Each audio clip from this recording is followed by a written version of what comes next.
Quiet, numbskulls. I'm broadcasting. All right, let's take it from the top again. Places. Action. Well, let's see. We have on the bags, we have who's on first, what's on second, I don't know is on third. That's what I want to find out. I say who's on first, what's on second, I don't know is on third. Are you the manager? Yes. You going to be the coach, too? Yes. And you know the fellow's name? Well, I should. Well, then who's on first? Yes. I mean the fellow's name. Who? The guy on first. Who? The first baseman. Who? The guy playing first. Who is on first? I'm asking you who's on first. That's the man's name. That's whose name? Yes. Well, go ahead and tell me. That's it. That's who? Yes. Join us for another voyage back in time on Classic Radio Rewind. From adventures to westerns, from comedy to sci-fi, this is your ticket to Theater of the Mind. Without any further ado, here's your host for Classic Radio Rewind, Barry Slinker.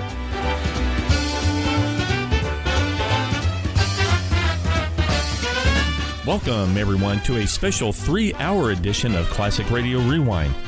Today, August 20th, we celebrate National Radio Day with a tribute to the golden age of radio. Join us for an exciting journey through the best of the best, featuring great comedy, mystery, westerns, and detective episodes that define this iconic era. Get ready for an unforgettable 3 hours of classic old-time radio entertainment.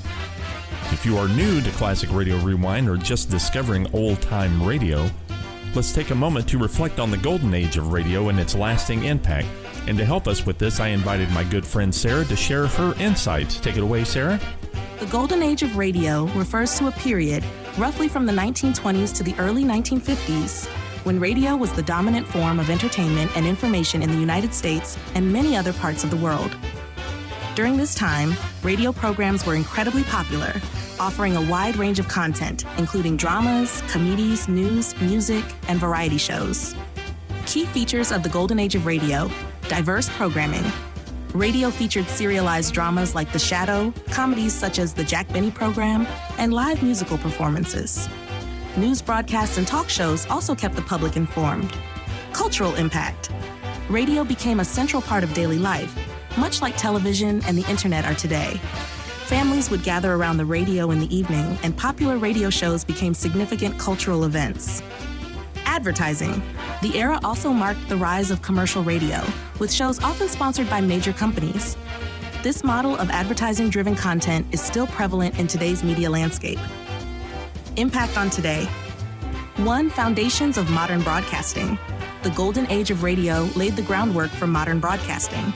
Many techniques developed during this period, such as the use of sound effects and serial storytelling, are still used in radio, television, and podcasts.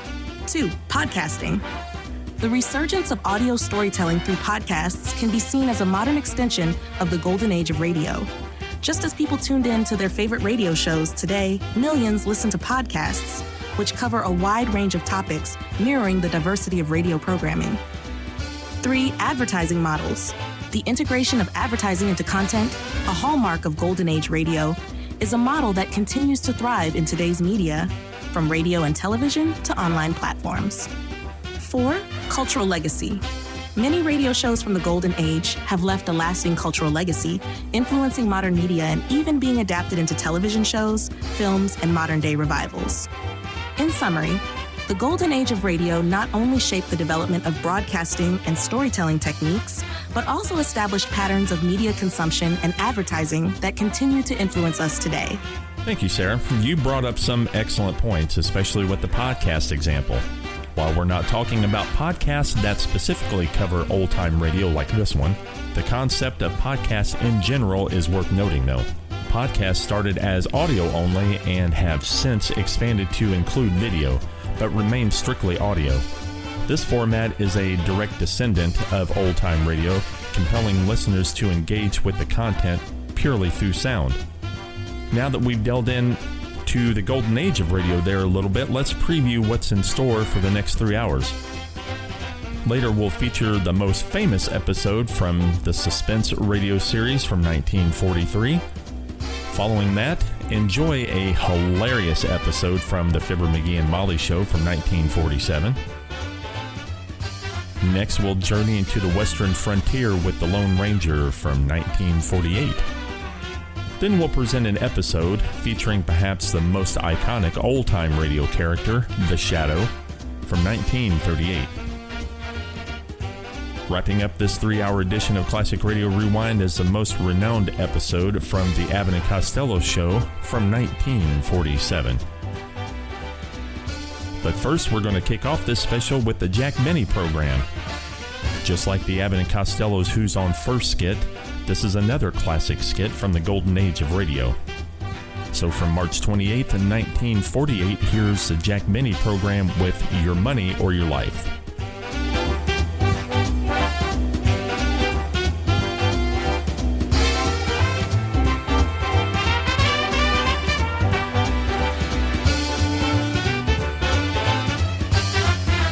The Jack Benny Program, presented by Lucky Strike.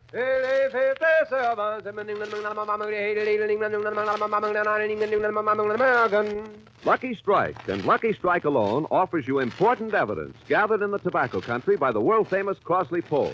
This evidence reveals the smoking preference of auctioneers, buyers, and warehousemen, the men who really know tobacco. Here's what the Crosley poll found. For their own personal smoking enjoyment, independent tobacco experts again name Lucky Strike first choice. Lucky Strike first choice over any other brand. These experts know their business. Their overwhelming preference for Lucky Strike, we believe, has a direct relationship to the quality tobacco we purchase for Lucky's and to the real, deep-down smoking enjoyment you may expect from fine tobacco. And when these veteran tobacco experts name Lucky Strike first choice for their own personal smoking enjoyment, then you know. LSMFT. LSMFT. Lucky Strike means fine tobacco. And fine tobacco is what counts in a cigarette. So smoke the smoke tobacco experts smoke Lucky Strike. Remember, Independent tobacco experts again name Lucky Strike first choice. Lucky Strike first choice over any other brand.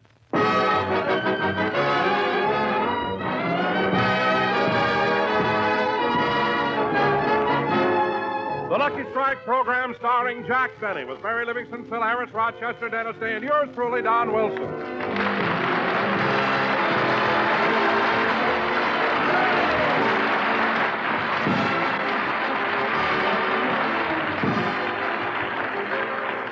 And now, let's go out to Jack Benny's house in Beverly Hills where we find...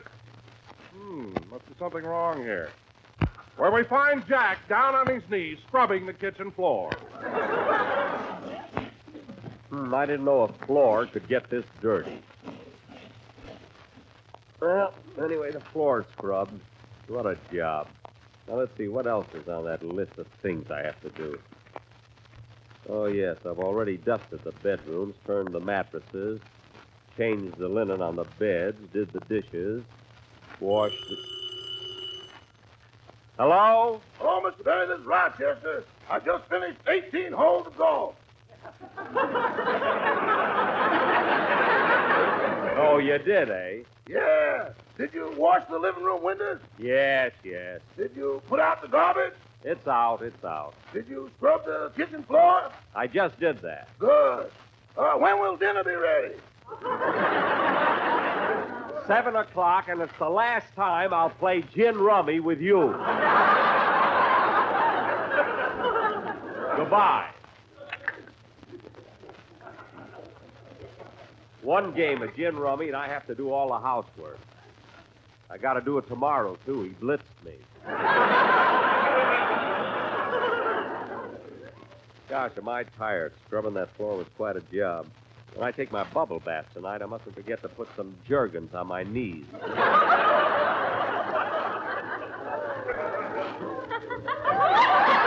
let's see.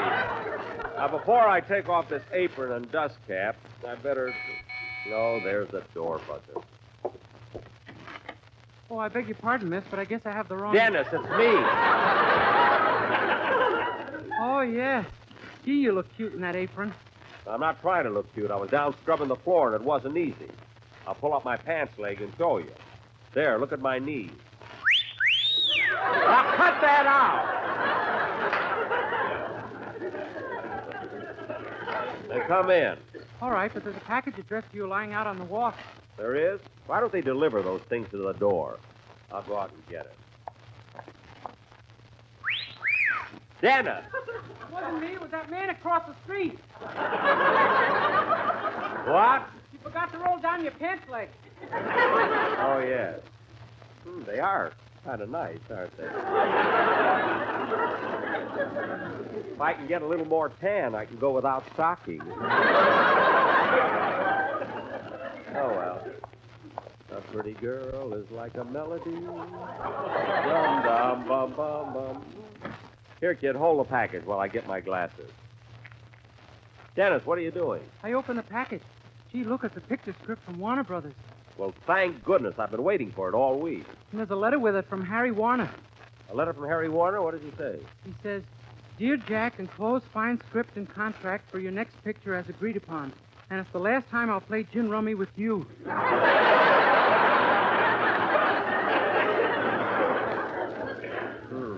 What does that mean, Mr. Benny? Nothing. Now, kid, what'd you drop over for? Well, Mr. Benny, I want to ask you something very personal. Personal? What is it? But just a second while I close the door. All right, kid, what is it? Is anybody else at home? No, we're all alone. What is it you want to know? Wait till I close the window. All right, Dennis, all right. What is it? Mr. Benny, Yes? are you the walking man?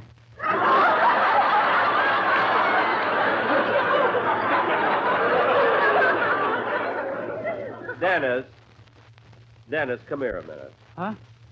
Let me feel your head. No, the other one. Now, look, kid, I want to go over this script that Warner Brothers sent me. So excuse me a minute. It's a Western. Good title, too. Bad Man of Bullock's Basement.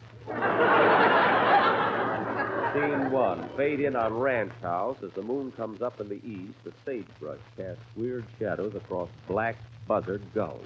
Before you get too interested in that script, wouldn't you like to hear the song I prepared for the program? Oh, yeah. Go ahead, sing it. I can listen to you and read at the same time. Okay. The horses are bedded down for the night when suddenly a shot is heard in the distance.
Come here, you vomit. One more sound out of you, and I'll thrash you within an inch of your life.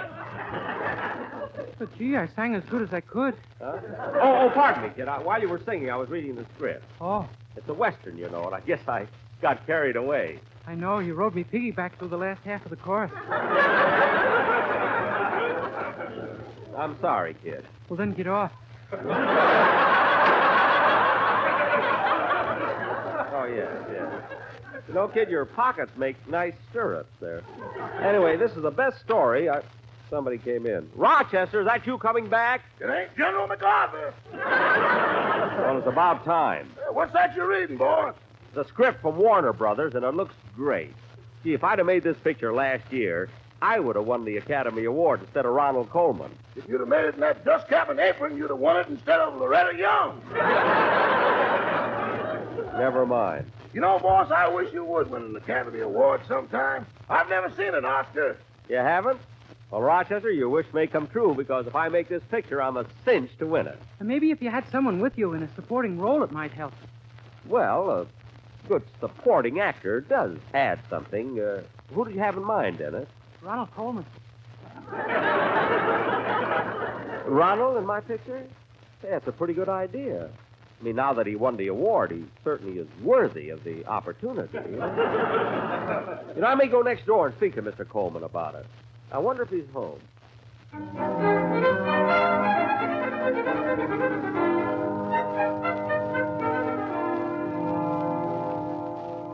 Where are you, Ronnie? In the library, Benita.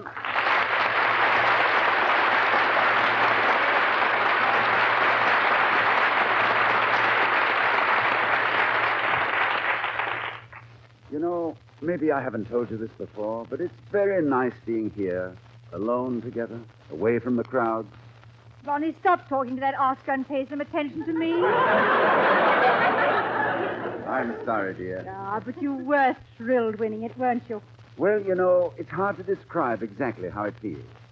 There I sat in the Shrine Auditorium, one person among an audience of 6,200 people, and then they called my name. As I walked to the stage, my entire career flashed before my eyes. From the time I made my first appearance in London many years ago as a banjo player. I didn't know you ever played the banjo. Oh, yes, yes. I plunked a mean clink. I used to be billed as the London Eddie Peabody. And then I packed my belongings, took my banjo along, and came to America. Here I was billed as England's answer to Frank Remley.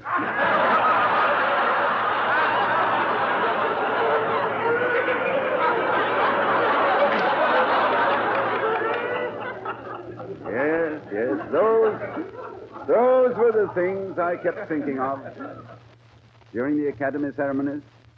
And I've no actual recollection of them presenting me with the Oscar. Well, you certainly were the most excited person on the stage. Aye, excited. Was it noticeable? Very. Especially when you went over to congratulate the other award winners. What did I do? You slapped Loretta Young on the back and kissed Daryl Zanuck. No. Yes. And you greeted everyone. You even shook hands with Jack Benny. Well, I didn't mean to. He stuck his arm through Gregory Peck's sleeve.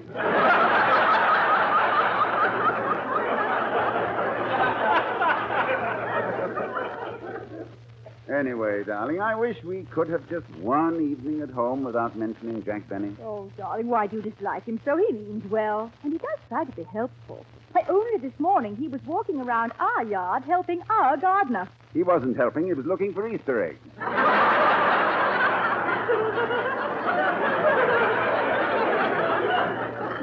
Wearing that bunny suit, yes. I aimed a kick and just missed his cottontail. Why we moved next door to him, I'll never know. Ah, but we have such a beautiful home. Yes, but other people have beautiful homes, too. They can look out of their windows and see rolling green hills, or the lights of the city spread out like a carpet of jewels, or the golden sun setting on the Pacific. I look out of my window and see Jack Benny luxing his undies.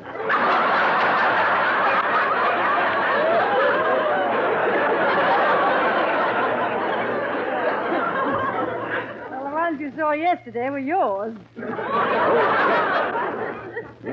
Yes, well, he did them rather well. But why doesn't he stick to the laundry business instead of going on the radio?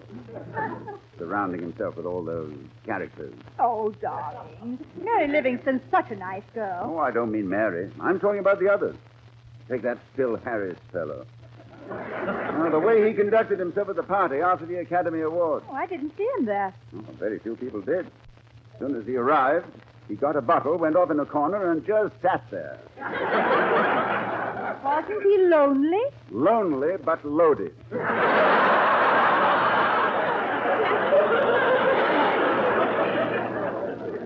You know, sometimes I think... Oh, Benita, look. Look out this window. Isn't that Phil Harris now? Where? He's walking towards Benny's house. Oh, this is strange. I thought he was younger than that. He's carrying a cane. No, darling. That's a pool cue. Just look at the way he swaggers when he walks. What if I can reach the doorbell from out here on the sidewalk? Better chalk up first.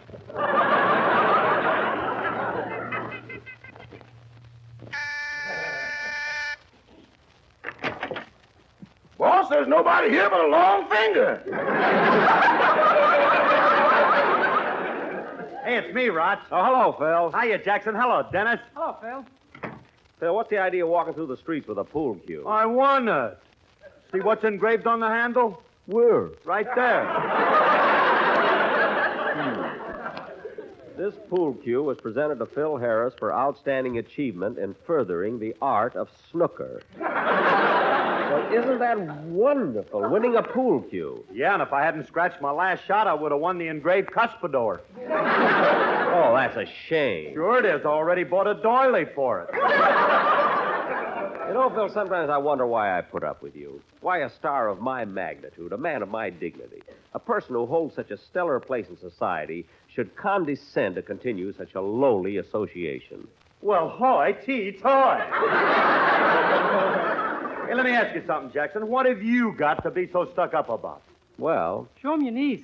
Never mind.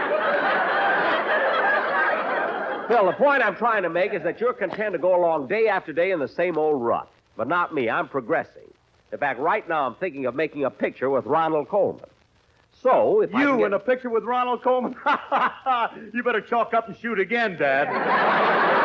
What? And keep one foot on the floor. Well, I'm serious. What's so surprising about me and Ronald Coleman being in the same picture? Yeah, what's so surprising about it? After all, Mr. Benny was the star of Random Harvest. What? He has it embroidered on his underwear. Dennis, those aren't mine. Anyway, Phil, whether you believe it or not, I'm going over to Ronald Coleman's right now and see if... Come in.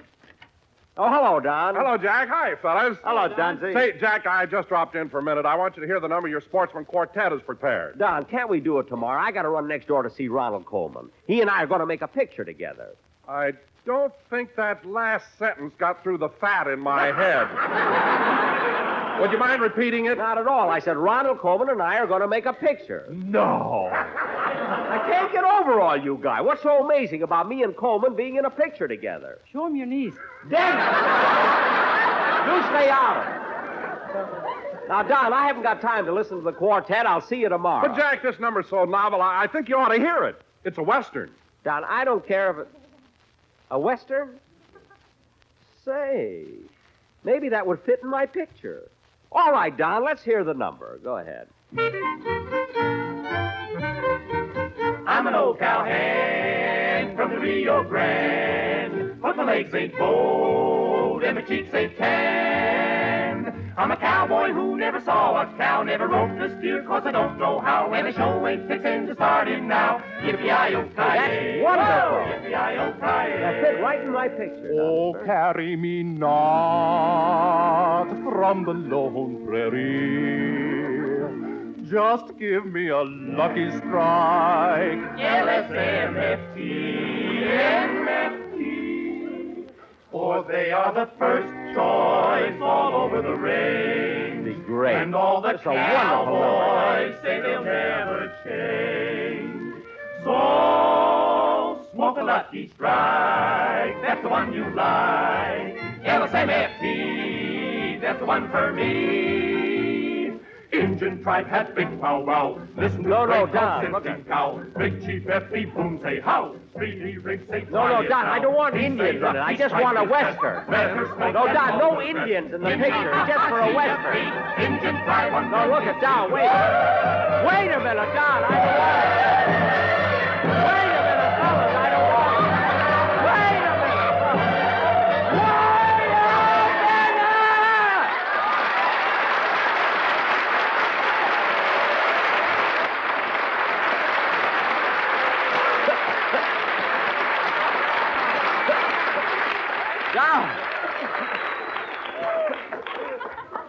Doc, how could you take up my valuable time with a thing like that? But, Jack, Look, it was... I don't want to get mad.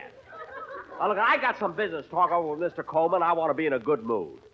That Indian stuff. I'm going over to see him right now. Now, where's my picture script? Oh, here it is.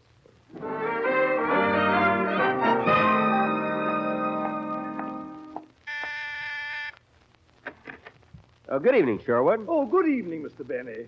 Is Mr. Coleman at home? Yes, come in. May I take your hat, sir? There you are. Your coat? Thank you. Your apron? What? Oh, my goodness, I forgot to take it off. Would you tell Mr. Coleman that I'm here? Very well. Oh, Mr. Coleman. Yes, Sherwood? Forgive me, sir. That Cottontail Benny is here. No. Send him away. Tell him we're not at home. Well, wait a minute, darling. Maybe Jack's just trying to be neighborly. He probably wants to congratulate you on winning the Academy Award. Well. Yes, show Mr. Benny in, Sherwood. Yes, ma'am. I think it's rather sporting of him. After all, he must have been a bit hurt when we didn't go over and congratulate him on being the walking man. You know, for 8 long weeks, he just walked around in a circle. Yeah, too bad he didn't straighten it out. He'd be in Chicago by now. Anyway, I still feel that this is a trick.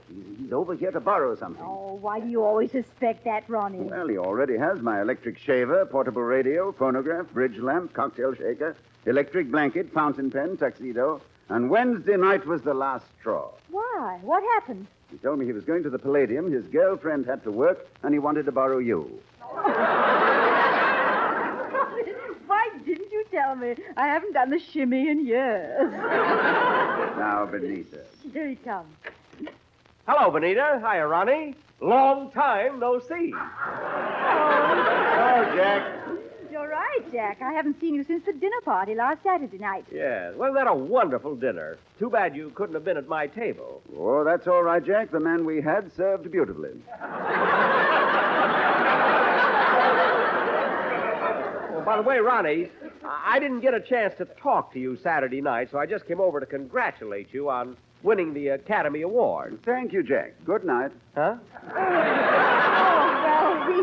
he just meant it was a good night to have won the award. Oh, I see. Well, Ronnie, the real reason I came over here is to offer you a part in a movie that I'm going to make for Warner Brothers. You're making a movie, and you have a part for me? That's right, and it's something you've never done before. I'm sure. You know, it's a Western. It's a Western, Ronnie, and you'll play a cowboy. Me, a cowboy? Yeah, I brought along the script so you could read a few lines just to see how you like it. Look, Jack, I have no intention Ronnie, why don't you read it? It might be a grand opportunity. Oh, well, all right. Good. Now, Benita, will you do me a favor and read the feminine lead with Ronnie? Oh, no, wait a minute, Jack. I mean, I don't want Now, to do Benita, anything. why don't you read it? It may be a grand opportunity. All right, I will. Good. Now, start reading on page 3 where you two meet for the first time. Now, go ahead, Ronnie. Remember, you're a cowboy. Shucks, ma'am, I sure am plumb sorry I killed that hombre. I reckon I didn't reckon he was your paw. I reckon. Well, you sure plugged poor Paul. But even though he's gone, I reckon he'll be happy to know you're apologizing for an honest mistake. I reckon. A little more feeling, Benita, then. Shucks, Missy, ma'am. I sure feel like an ornery coyote for a shooting your kinfolk. Bow your legs a little there, will you? Yeah, poor sure looks strange lying there in the tumbleweed.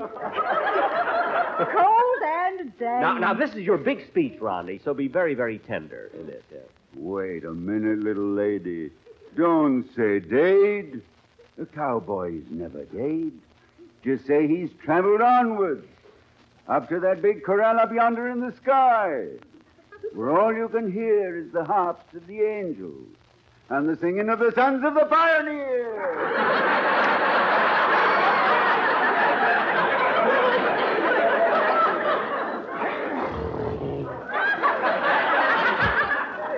heavens, what was that? Me, I'm playing the part of your horse. Oh, good. Is there a scene where you break your leg and I have to shoot you? I'm sorry, Jack, but this part isn't for me. No, okay, Ronnie. I was just trying to do you a favor, you know. It's your career. But when the picture comes out and it's a big hit, remember, I offered you the part before I took it to Gabby Hayes. Anyway, that's your decision. I'll be running along. Good night, Ronnie. Good night, Benita. Good night. Good night. Good night. Thanks. Nice of you to think of me. Well, I always like to help. Hey, wait a minute. Ronnie, is that your Oscar on the table with the floodlights on it? Yes. Say, do you mind if I look at it? Well... Gosh, it's really beautiful. You know, Rochester, my butler, has never seen an Oscar. Would it be all right if I borrowed it for a little while? Well, all right, Jack. Go ahead and take it. Gee, thanks. Darling, why did you agree to let him take the Oscar home? It might as well be with the rest of my things. What did you say? Nothing. Oh. Well, Ronnie, it's awfully nice of you. Thanks a lot. I'll just wrap the Oscar in this copy of tonight's newspaper. I haven't read it yet.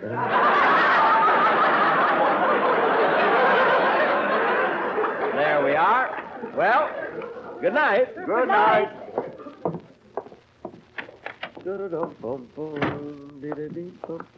Gee, it was nice of him to let me take the Oscar so I could show it to Rochester. I must have stayed there longer than I thought. So dark out.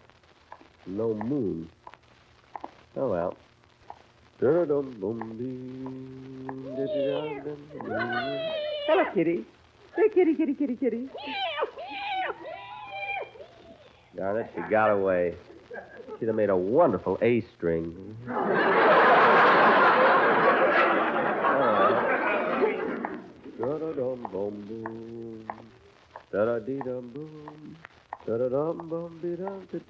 Hey, Bud. Bud. Huh? Got a match? Match? Yes, I have one right here. Don't make a move. This is a stick-up. What? You heard me. Mister, put down that gun. Shut up. Now, come on. Your money or your life?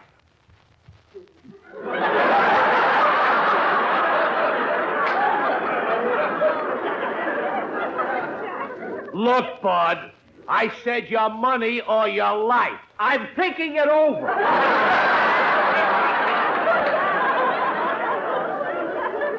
Now, mister. Shut up and give me your wallet. And I'll take that package you're holding, too. No, mister, don't take that package. It isn't mine. It belongs to Ronald Coleman. Shut up. But, mister, please. Hey, this looks like gold. I'll melt it down. But it isn't mine. I have to return it. Pipe down. And lay down on the sidewalk, face down, and count to 100. Look, mister, can't we... Go on. Don't make a move or I'll let you have it. Okay. Down on your face and start counting. Yes, sir. 1, 2, 3, 4, 5, 6, 7, 8, 9, 10. Go away, Kitty. 11, 12, 13, 14. Kitty, stop licking my face. I got enough trouble. 15, 16, 17, 18. Kitty, go away from here. 19, 20. What'll I tell Ronnie? 21, 22, 23, 24.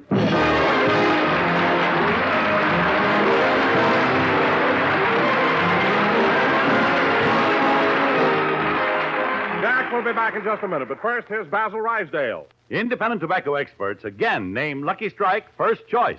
Lucky Strike first choice over any other brand. American. The famous Crosley poll has just completed an impartial survey in 11 southern tobacco states. This poll, taken among the tobacco experts themselves, reveals the smoking preference of the men who really know tobacco. Yes? For their own personal smoking enjoyment, independent tobacco experts again name Lucky Strike first choice. Lucky Strike first choice over any other brand. These are the experts, auctioneers, buyers, and warehousemen. And we believe their overwhelming preference for Lucky Strike has a direct relationship to the quality tobacco we purchase for Lucky's. You've heard the poll results. Now listen to what Mr. Herbert Highsmith, independent tobacco buyer from North Carolina, recently said. Season after season, I've seen the makers of Lucky Strike buy quality tobacco. Smooth, ripe, and mild. I've smoked Lucky's 15 years. So for your own real, deep-down smoking enjoyment, remember... LSMFT. LSMFT. Lucky Strike means fine tobacco. So round, so firm, so fully packed, so free and easy on the draw.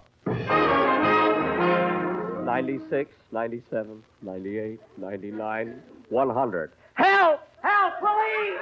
Police! Will Jack Benny recover the stolen Oscar? Will Ronald Coleman sue him? Will Bing Crosby be our guest next week? Tune in and find out.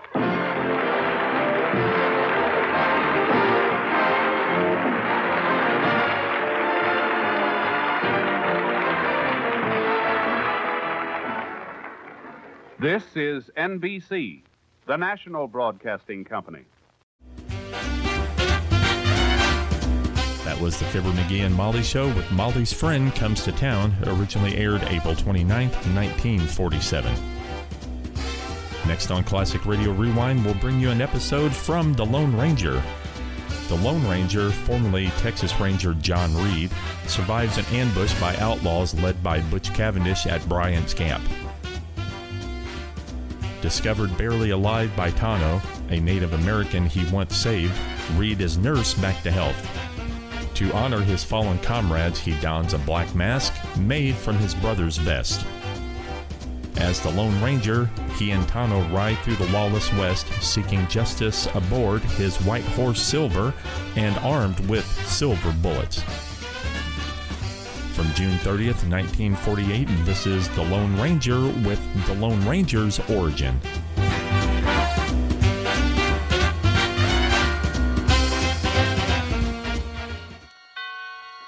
Roma Wines present Suspense.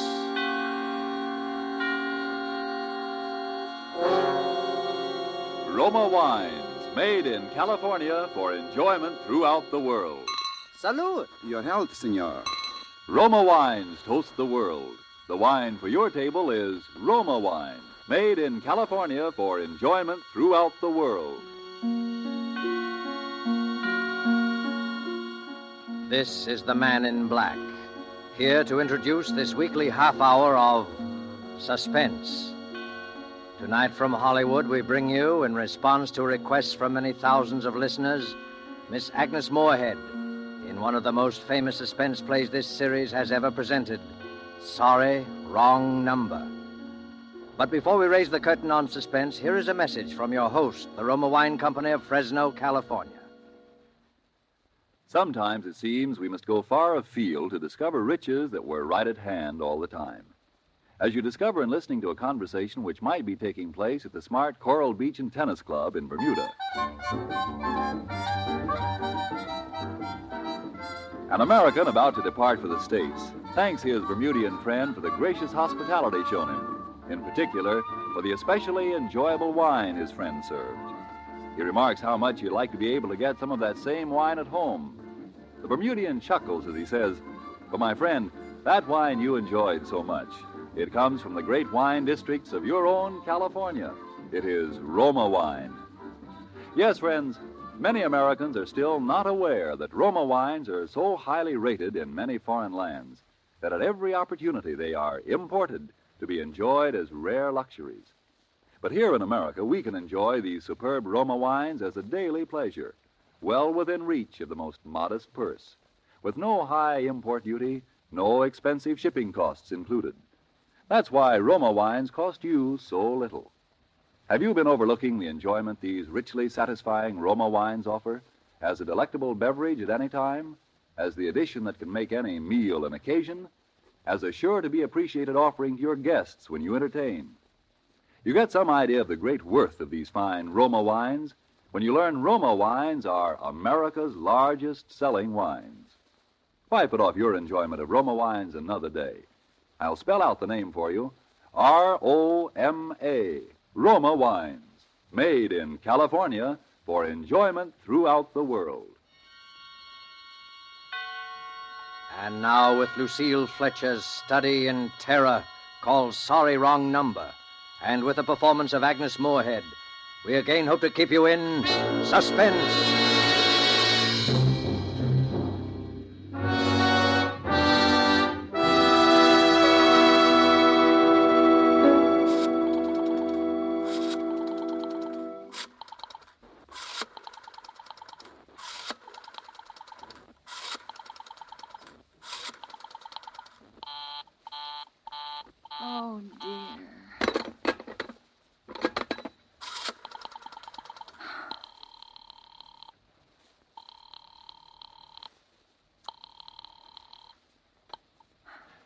call, please. Operator, I've been dialing Murray Hill 40098 now for the last 3/4 of an hour, and the line is always busy. I don't see how it could be busy that long. Will you try it for me, please? I will be glad to try that number for you. One moment, please. I don't see how it could be busy all this time. It's my husband's office. He's working late tonight, and I'm all alone here in the house. My health is very poor, and I've been feeling so nervous all day. Ringing Murray Hill 40098.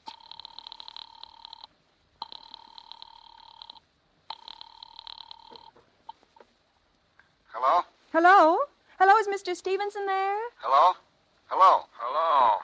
Hello? George? Yes, sir. This is George speaking. Hello? Who's this? What number am I calling, please? I'm here with our client. Oh, good. Is everything okay? Is the coast clear for tonight? Yes, George.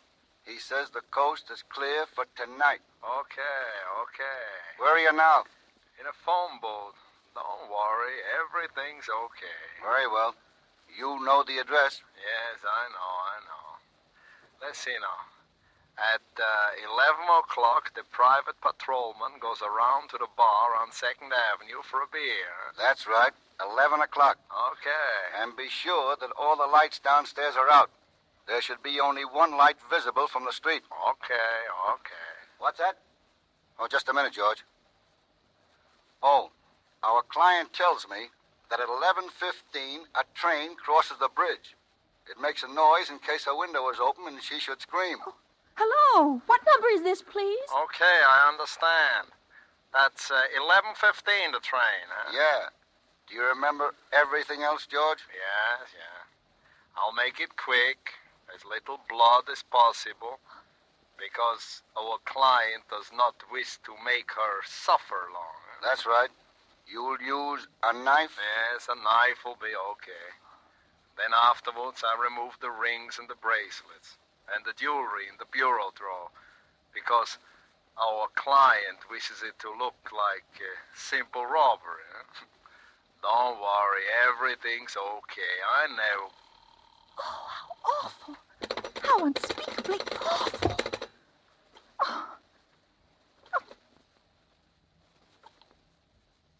Your call, please. Operator, I've just been cut off. I'm sorry. What number were you calling? Why, it was supposed to be Murray Hill 40098, but it wasn't. Some wires must have got crossed. I was cut into a wrong number, and I've just heard the most dreadful thing, something about a murder. And, operator, you'll simply have to retrace that call at once. I beg your pardon.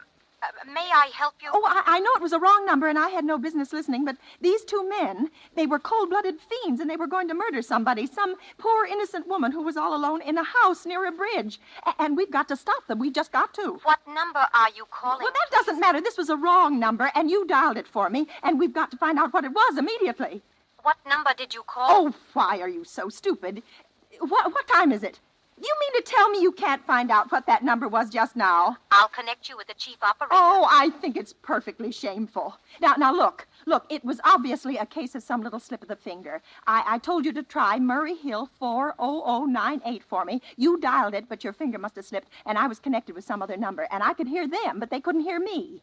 Now, I simply fail to see why you couldn't make that same mistake again on purpose. Why you couldn't try to dial Murray Hill 40098 in the same sort of careless way. Murray Hill 40098. I will try to get it for you. Well, thank you.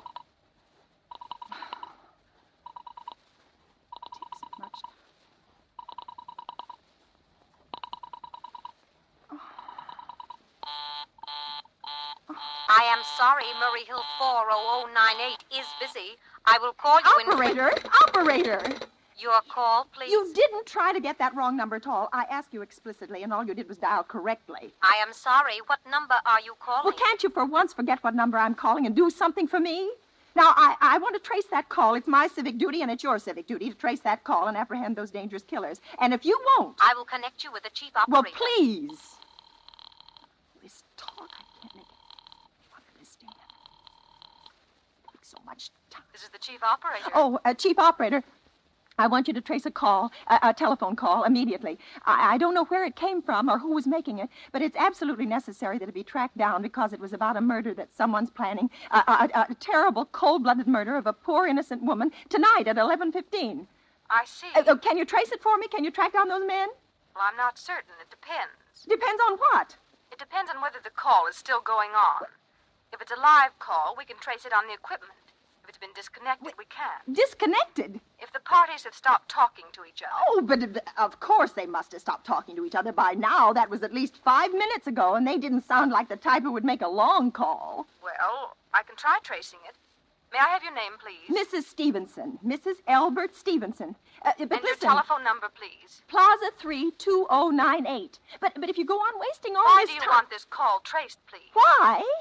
Oh, no reason. I mean, I merely felt very strongly that something ought to be done about it.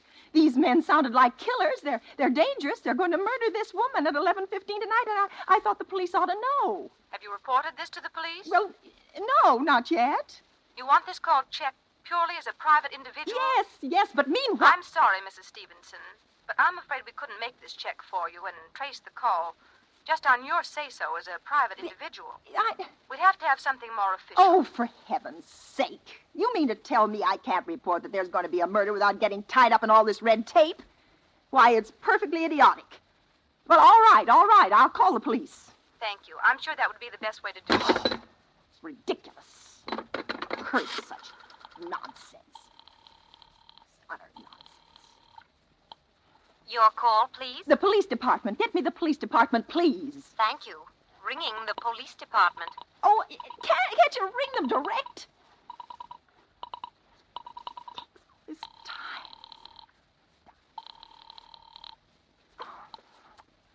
Police station, precinct 43, Sergeant Martin speaking. Police department, this is Mrs. Stevenson, Mrs. Albert Smythe Stevenson of 53 North Sutton Place. I'm calling up to report a murder. Huh? I mean, the murder hasn't been committed yet, but I just overheard plans for it over the telephone, over a wrong number that the operator gave me.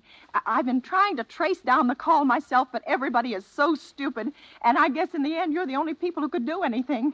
Yes, ma'am. It was a perfectly definite murder. I heard their plans distinctly. 2 men were talking, and they were going to murder some woman at 11:15 tonight. She lived in a house near a bridge. Are you listening to me? Yes, And there was a private patrolman on the street. He was going to go around for a beer on 2nd Avenue. And there was some third man, a client, who was paying to have this poor woman murdered. They were going to take her rings and bracelets and use a knife. Well, it's unnerved me dreadfully, and I'm not well. Yeah. Yes, I see. Well, when was all this, ma'am? About 8 minutes ago. Oh, then you can do something you do understand. What's your name, ma'am? Mrs. Stevenson, Mrs. Albert Stevenson. And your address? 53 North Sutton Place. That's near a bridge, the Queensboro Bridge, you know. And we have a private patrolman on our street, and 2nd Avenue is the next... And what was that number you were calling? Murray Hill 40098. But that wasn't the number I overheard. I mean, Murray Hill 40098 is my husband's office. He's working late tonight, and I was trying to reach him to ask him to come home. Yeah. I'm an invalid, you know, and it's the maid's night off, and I hate to be alone, even though he says I'm perfectly safe as long as I have the telephone right beside my bed. Well, we'll look into it, Miss Stevenson, and see if we can check it with the telephone company. But the telephone company said they couldn't check the call if the parties had stopped talking. I've already taken care of that. Oh, you have? Yes, and personally, I feel you ought to do something far more immediate and drastic than just check the call. What good does checking the call do if they stop talking? By the time you track it down, they'll already have committed the murder. Well, we'll take care of it, don't you worry. I'd say the whole thing calls for a search, a complete and thorough search of the whole city. I'm very near the bridge, and I'm not far from 2nd Avenue, and I know I'd feel a whole lot better if you sent around a radio car to this neighborhood at once. Well, what makes you think the murder is going to be committed in your neighborhood, ma'am? Well, I don't know. Only the coincidence is so horrible. 2nd Avenue is the patrolman, the bridge. Yeah, well, 2nd Avenue, you know, is a very long street, ma'am. And you know how many bridges there are in the city of New York alone. Not to mention Brooklyn, Staten Island, and Queens, and the Bronx. I know all that. How do you know there isn't some little house on Staten Island, on some little 2nd Avenue you never heard about? How do you know they were even talking about New York at all? But I heard the call on the New York dialing system. Well, maybe it was a long-distance call you overheard. No. You know, telephones are funny things. Now, look, lady, why don't you look at it this way? Supposing you hadn't broken in on that telephone call. Supposing you got your husband the way you always do. You wouldn't be so upset, would you? Well, I suppose not, only it sounded so inhuman, so cold-blooded. Well, a lot of murders are plotted in this city every day, ma'am. We manage to prevent almost all of them, but a clue of this kind is so vague, isn't much more use to us than no clue at all. But surely you can... Unless, of course, you have some reason for thinking this call was phony and that someone may be planning to murder you. Me? Oh, no. No, I hardly think so. I mean, why should anybody? I'm alone all day and night. I see nobody except my maid Eloise. She's a big 200-pounder. Yeah. She's too lazy to bring up my breakfast tray, and the only other person is my husband Albert. He's crazy about me. He adores me. He waits on me hand and foot and has scarcely left my side since I took sick 12 years ago. Yeah, well, then there's nothing for you to worry about. And now, if you'll just leave the rest of this to us, we'll take care of it. But what will you do? It's so late. It's nearly 11 now. We'll take care of it, lady. Well, will you broadcast it all over the city and send out squads and warn your radio cars to watch out, especially in suspicious neighborhoods like mine? Lady, I said we'd take care of it. Now, I've got a couple of other matters here on my desk that require immediate attention. So good night, ma'am, and thank you. Oh, you idiot. No, why did I hang up the phone like that? Now he'll think I am a fool. Oh, why doesn't Albert come home? Why doesn't he? The operator again. Oh. Your call, please. Operator, for heaven's sake, will you ring that Murray Hill 40098 number again? I can't think what's keeping him so long. I will try it for you. Oh, got me so nervous. It takes so long. Oh. I'm sorry, Murray Hill 40098 is busy. I will call I can hear it. You don't have to tell me. I know it's busy. Oh, if I could only get out of this bed for a little while. If I could get a breath of fresh air or just lean out of the window and see the street. Hello? Albert? Hello? Hello? Oh, what's the matter with his phone? Hello? Hello? Hello? Hello? Oh, for heaven's sake, who is this? Hello? Hello? Hello? What are they trying to do to me? Oh. Answer somebody. Answer somebody. Your call, please. Hello, operator. I don't know what's the matter with this telephone tonight, but it's positively driving me crazy. I've never seen such inefficient, miserable service. Now, look, I'm an invalid, and I'm very nervous, and I'm not supposed to be annoyed. But if this keeps on much longer... What seems to be the trouble, Well, please? everything's wrong. I haven't had one bit of satisfaction out of one call I've made this evening. The whole world could be murdered for all you people care, and now my phone keeps ringing and ringing and ringing and ringing every 5 seconds or so, and when I pick it up, there's no one there. I am sorry. If you will hang up, I will test it for you. I don't want you to test it for me. I want you to put that call through, whatever it is, at once. I'm afraid I cannot do that. You can't, and why? Why, may I ask? The dial system is automatic. If someone is trying to dial your number, there is no way to check whether the call is coming through the system or not, unless the person who is trying to reach you complains to his particular operator. Well, of all the stupid... And meanwhile, I've got to sit here in my bed, suffering every time that phone rings, imagining everything. I will try to check the trouble for you, madam. Check it. That's all anybody can do. Oh, what's the use of talking to you? You're so stupid. I'll fix her. Volley, impudent. How dare she speak to me like that? How dare she speak to me like that? No satisfaction out of anybody. Answer. Your call, please. Young woman, I don't know your name, but there are ways of finding you out. And I'm going to report you to your superiors for the most unpardonable rudeness and insolence it has ever been my privilege. Give me the business office at once. You may dial that number direct. Dial it direct? I'll do no such thing. I don't even know the number. The number is in the directory, or you may secure it by dialing Listen here, you... Oh, what's the use? Oh, for heaven's sake, I'm going out of my mind, Hello, stop ringing, do you hear? Answer me, who is this? You realize you're driving me crazy? Who's calling me? What are you doing it for? Now stop it, I say. Hello, if you don't stop ringing, I'm going to call the police, do you hear? The police! Oh.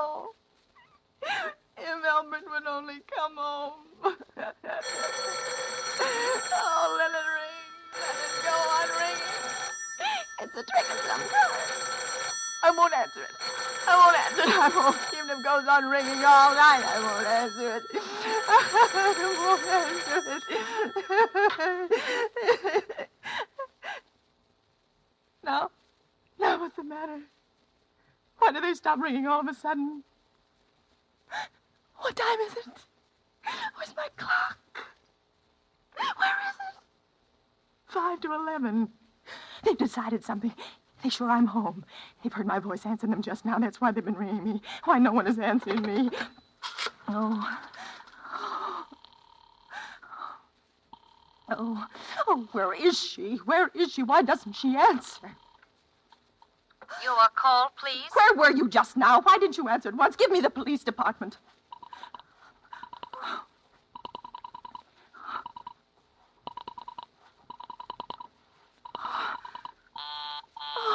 I'm sorry, the line is busy. I will call you. Busy? But that's impossible. The police department can't be busy. There must be other lines available. The line is busy. I will try to get them for you later. No, I've got to speak to them now. It may be too late. I've got to talk to someone. What number do you wish to speak to? I don't know, but there must be someone to protect people beside the police department. A detective agency. You will find agencies listed in the classified directory. I don't have a classified. I mean, I'm too nervous to look it up, and I don't know how to use the book. I will connect you with information. Perhaps she will be able to help you. No. Oh, you're being spiteful, aren't you?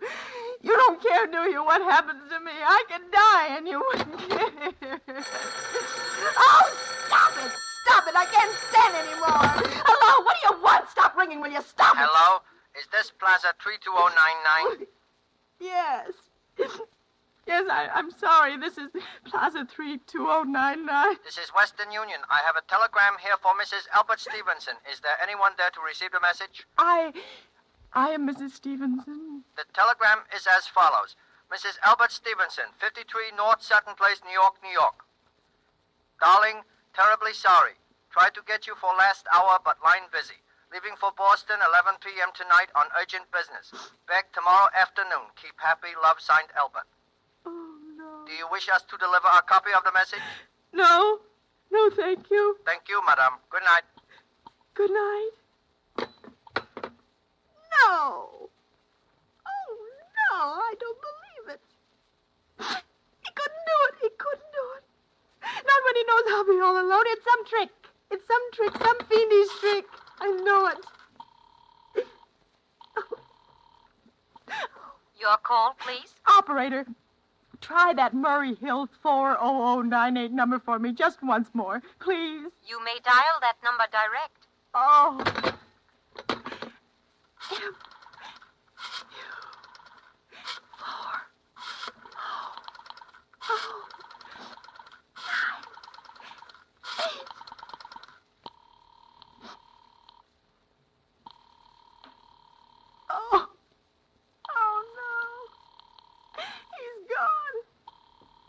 Oh, Albert, how could you?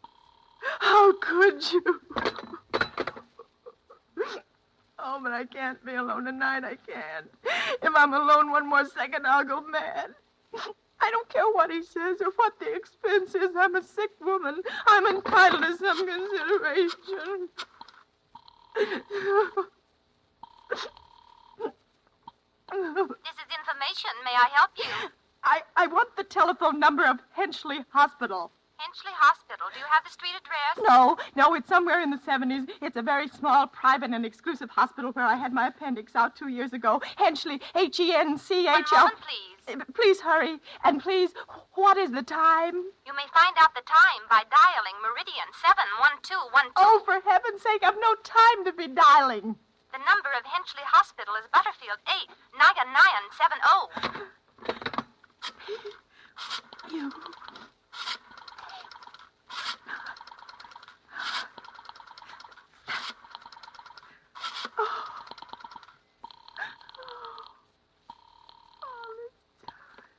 Henchley Hospital, good evening. Nurses' registry. Who was it you wished to speak to, please? I want the nurses' registry at once. I want a trained nurse. I want to hire her immediately for the night. I see. And what is the nature of the case, madam? Nerves. I'm very nervous. I need soothing and companionship. You see, my husband is away, and I'm... Have you been recommended to us by any doctor in particular, madam? No, but I really don't see why all this catechizing is necessary. I want a trained nurse. I was a patient in your hospital 2 years ago, and after all, I do expect to pay this person for attending me. We quite understand that, madam. But these are war times, you know.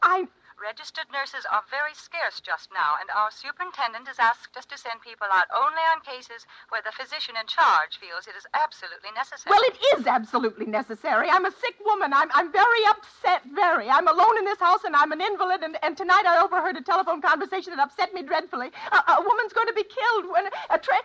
In fact, if someone doesn't come at once, I'm afraid I'll go out of my mind. I see. Well, I'll speak to Miss Phillips as soon as she comes in. What is your name, Miss madam? Phillips. And when do you expect her in? I really couldn't say. She went out to supper at 11 o'clock. 11 o'clock? Oh, it's not 11 yet. Oh, my clock has stopped. I thought it was running down. What time is it? Just 15 minutes past 11. What was that? What was what, madam? That clicked just now in my own telephone, as though someone has lifted the receiver off the hook, off the extension telephone downstairs. I didn't hear it, madam. Now, about But I did. There's someone in this house. Someone downstairs in the kitchen, and they're listening to me now. I won't pick it up. I won't let them hear me. I'll be quiet, and they'll think. And if I don't call someone now, while they're still down there, there'll be no time. I've got to get that operator.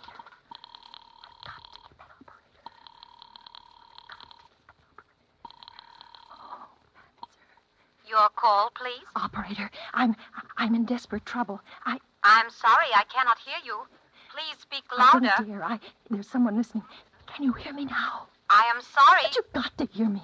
Please, you've got to help me. There's someone in this house. Someone who's going to murder me, and you've got to get in touch with the... There it is. He's put it down. He's put down the extension phone. He's coming upstairs.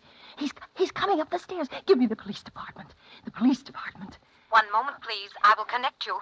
Okay, please. I don't... Oh, no. Oh, no, come here. Oh, please, I didn't do anything. Oh, no, come here. Please, don't. Please, don't.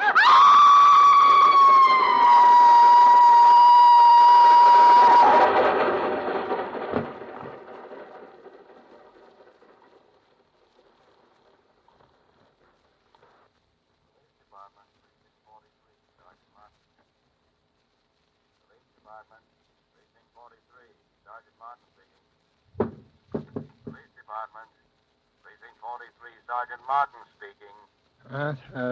Police department?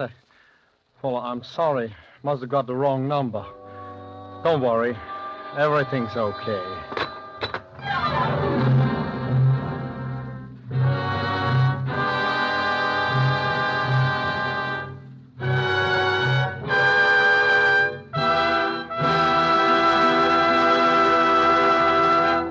And so closes Sorry, Wrong Number, starring Agnes Moorehead.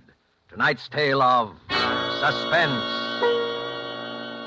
Before we tell you about next week's stars and story, Roma Wine, sponsor of these weekly suspense dramas, asks you to consider this. When entertaining guests at your home, are you able to go into your Roma wine cellar and say, which would you prefer, this delightful sherry or this sweeter, heavier port? Whichever of these or any others of the many equally fine Roma California wines you offered your guest, they would find you had poured a world of satisfaction into their glasses. If you are not one of the millions already enjoying these good Roma wines, don't put off this great treat another day. You'll be surprised at the tiny cost your Roma wine dealer will ask for such great enjoyment. Only pennies a glass by actual check. Now you can boast of your own private wine cellar, your private Roma wine cellar. And then, inspired by the great qualities of Roma wines, you will add your voice to the swelling international chorus that says, Roma wines are truly magnificent. Let me repeat the name. R-O-M-A, Roma wines. Made in California for enjoyment throughout the world. This is Agnes Moorehead. I'm always flattered and delighted when I'm asked to appear on Suspense. because I've such very great admiration for this program. I know you'll want to be listening next week, as I will, when Michelle Morgan and Philip Dorn will be your stars with George Coulouris. One more word. The attack for victory is on. You help make the victory surer and bring it sooner when you buy more war bonds. Suspense is produced and directed by William Spear. Don't forget then next Monday, same time, for Michelle Morgan, Philip Dorn, with George Coulouris in Suspense. Presented by Roma Wines, made in California for enjoyment throughout the world.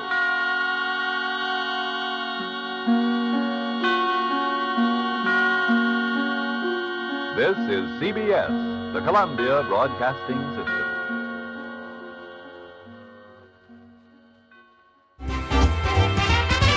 That was Suspense with the very first broadcast of Sorry, Wrong Number, originally aired on May 25th, 1943. This wraps up the first hour of our 3-hour special edition podcast. There's still much more to come as the National Radio Day edition of Classic Radio Rewind continues right after these messages.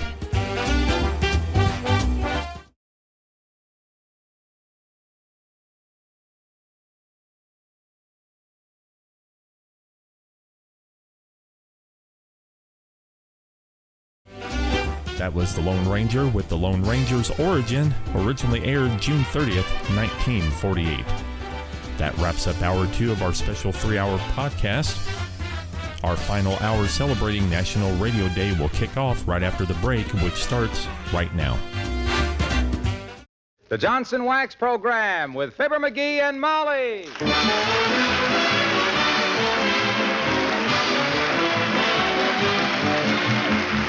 The makers of Johnson's Wax Products for home and industry present Fibber McGee and Molly with Bill Thompson, Gail Gordon, Arthur Q. Bryan, Gene Carroll, B. Benaderet, and me, Harlow Wilcox. The script is by Don Quinn and Phil Leslie. Music by the King's Men and Billy Mills Orchestra.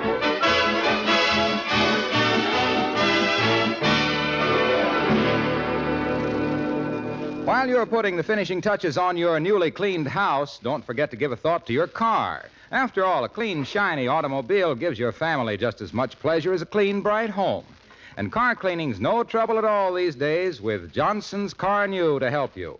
There just isn't any other car polish that shines a car as easily as Car New. Johnson's Car New is the famous liquid car polish that both cleans and polishes in one quick operation. You apply it with a cloth, rubbing just hard enough to loosen dull winter grime. Let it dry to a white powder, then wipe it off. That's all there is to it. But, oh, man, what a shine Car New gives your car. Leaves the finish so satin smooth, so beautifully polished, you'll hardly know the old bus. And it's easy to keep your car bright and new-looking when you use Johnson's Car New occasionally. You see, dust and dirt can't get a foothold on the smooth, shiny finish. Try it, won't you? More car owners buy Johnson's Car New, you know, than any other car polish. It's spelled C-A-R-N-U.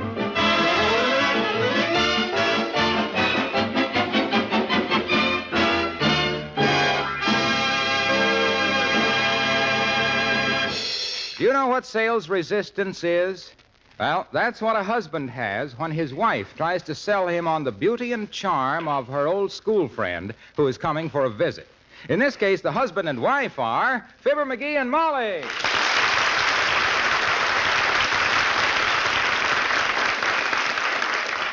Just imagine, McGee, I haven't seen Thelma since we were in school together back in Peoria. What was her name again? Thelma? Oh. Thelma Graham. Yeah. Oh, she was a scream. Funny, I can't seem to remember her.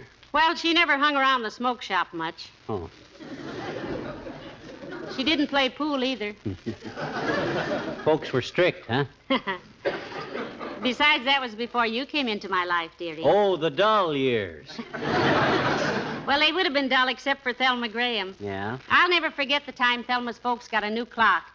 And they told her it would run 8 days without winding And it. she said, how long will it run if you wind it? Yes.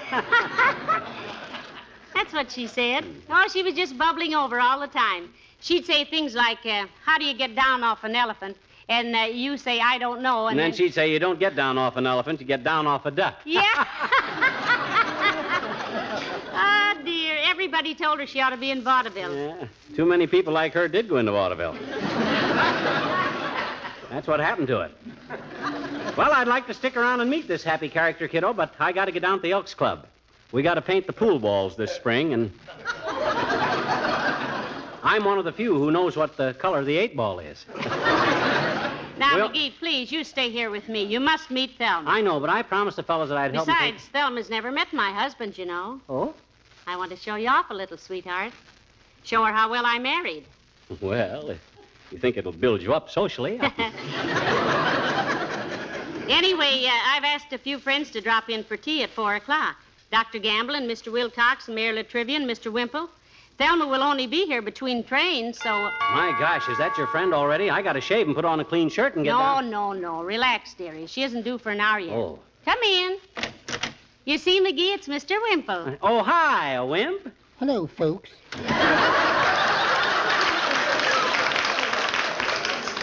You're a little early for tea, Mr. Wimple. The invitation was for 4 o'clock, remember?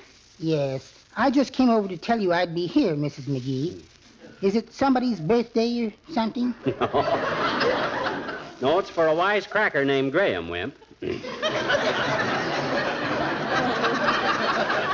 An old school chum of Molly's. She tells jokes. You do, Mrs. McGee? No, Thelma does, Mr. Wimple. Thelma Graham. That's her name. Oh, you'll just love her. She's a scream. Well, I don't know, Mrs. McGee. I'm sure she must be very nice if she's a friend of yours, but women like that frighten men. They do me, anyway. That's not so peculiar. All women frighten me. Like this morning, for instance. What happened this morning, Wimp? Well, I was standing in the kitchen while the milkman was kissing my wife. Heavenly days. The milkman was kissing your wife. Did you slug him, Wimp? Well, how could I? I was holding his milk bottles. Yes, but, Mr. Wimple... Besides, he's my father-in-law. Oh. What bothered me, he interrupted me while I was trying to read my bird book. Oh. Your what, Mr. Wimple? My bird book. Did you know that the laughing grackle of western Kansas builds its nest out of old funny papers? Well, that's a switch. I've known of jokes getting the bird, but never vice versa. Well, anyway, they don't have any housing shortage. Did you ever hear my poem about that? No, and I don't think we'd have time. Oh, I'd love to hear it, Mr. Wimple. All righty. It goes... Recite it again. I didn't get the gist of it. I was just clearing my throat, Mr. McGee. Oh. It goes, what is home without a mother is a phrase you hear from Nome to Rome. But the housing shortage gives us another. What is mother without a home? Well, I'll be back at 4 o'clock, folks.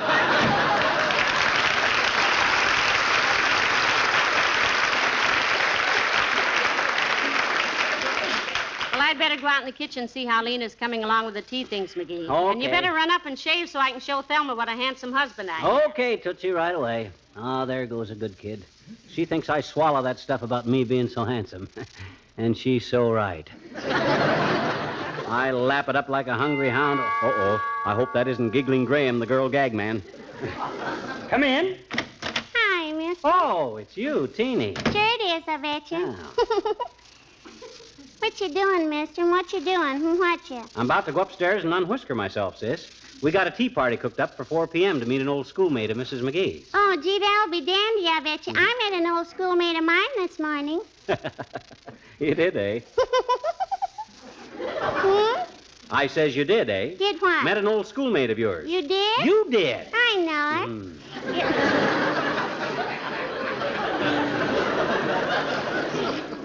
it. It was Willie Toops. Mm-hmm. He's one of the oldest schoolmates I got. He's 8.5 going on 10.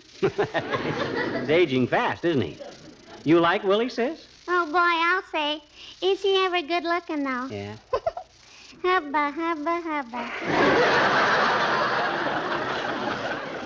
He's kind of dumb, though, I bet you. What you mean, kind of dumb, though, I bet you? Well, he says the reason it rains is because the birds are crying and the rain is birds' tears.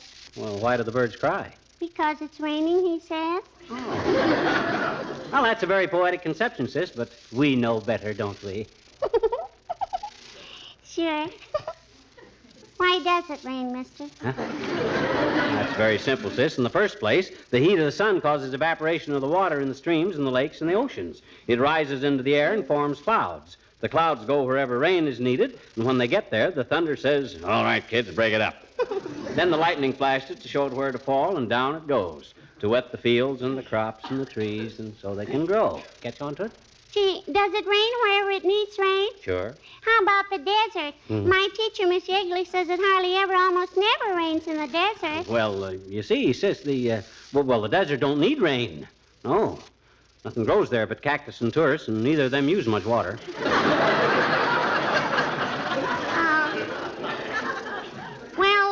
How about the ocean, mister? Don't it ever rain on the ocean? Why, certainly. Well, the ocean don't need any water, I bet you. The ocean, I gotta run upstairs and shave, sis. It's been very nice talking to you, but Hey, now, mister, wait a minute. Huh? Why does it have to rain on the ocean? You said the rain went wherever they needed it, and the ocean don't need any rain, I bet you. Look, sis. Hmm? You ever eat radishes? Sure. I love radishes, I bet you. How do you eat radishes? I just put a little salt on them and eat them. Well, Natch, and if you eat too much salt, what happens? I get thirsty. Of course you do. And if you get thirsty with a few little dabs of salt, how do you think the ocean gets with millions of tons of salt in it? Wow. Well, I'll see you later, sis. So long, mister.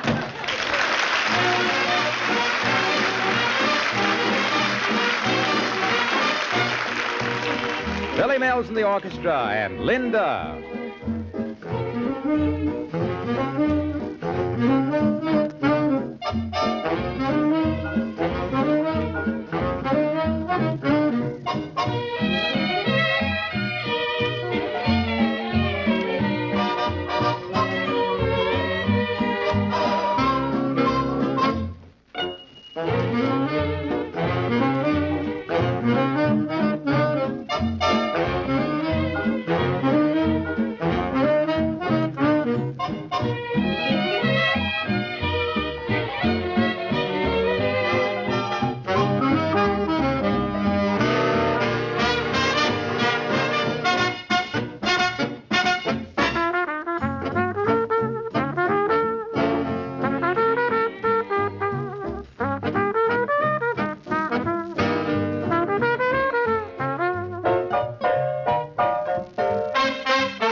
Well, Thelma ought to be here any minute, dearie. How do I look? Don't ask me, Snooky. I'm prejudiced. You always look wonderful to me. You look nice, too. Mm-hmm. That's the closest shave you've had since you got the wrong draft card in 1942. You just love Thelma McGee. Yeah? Us girls used to fall down and roll on the floor at her jokes. Well, if you see me rolling toward the back door, Tootsie, hold it open for me because I'll be on my way to the... Oh, I bet that's Thelma now. This is going to be such fun. Come in. Thelma! Molly, as the man said when the newsstand burned down, long see no time. Oh, fine. Ah, heavenly days. It's nice to see you again, Thelma. And you haven't changed a bit. Well, I've got a few gray hairs, Molly, but as the man says, just because there's a little snow on the roof doesn't mean the fire's out in the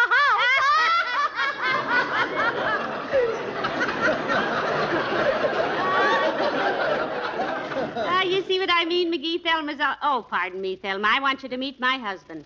Dearie, this is Thelma. Hi, Thelma. Welcome to Belly Laugh Manor. Glad you could come. Always like to have our wits about us at a tea party. You get it, girls? Have our wits about us? Thelma being such a wit, I thought Ain't funny, McGee. Ain't? My gosh, I've been working on that ever since you told me she was... Certainly I'm glad to know Molly's husband, Mr. McGee. You know what a husband is, don't you? That's a lover with the nerve removed.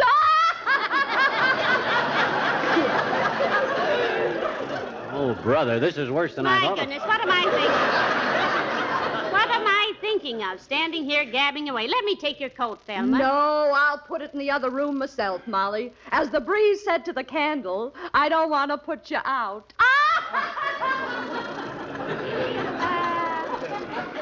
Good old Thelma. What'd I tell you, McGee? Isn't she a scream? Yeah. Oh, you love her when you get to know her better. I wouldn't know her any better if she sat on my lap till Henry Wallace gets to be president of the Union League Club. Why, she's the most obnoxious... My, this is a lovely home you have, Molly. Oh, thanks, Thelma. Personally, I like to live in hotels. I go there for a change and a rest. The bellboys get the change, and the manager gets the rest. I'm getting nervous. I'll bet we get a nasty letter from It Pays to Be Ignorant. Look, Thelma, suppose we... Oh, good. Our guests are beginning to arrive. I'm so anxious to have you meet our friends, Thelma. Come in. Hi. Hey, it's Harlow Wilcox. Come on in, Junior. I hope you like seafood. We've been baking clams by the thousand. Come in, Mr. Wilcox. How are you, Molly? Hiya, pal. Miss Graham, may I present Mr. Wilcox? Mr. Wilcox, my old schoolmate, Thelma Graham. How do you do, Miss Graham? As the gangster's wife said to him when the cops met the train, police to meet you, Harlow.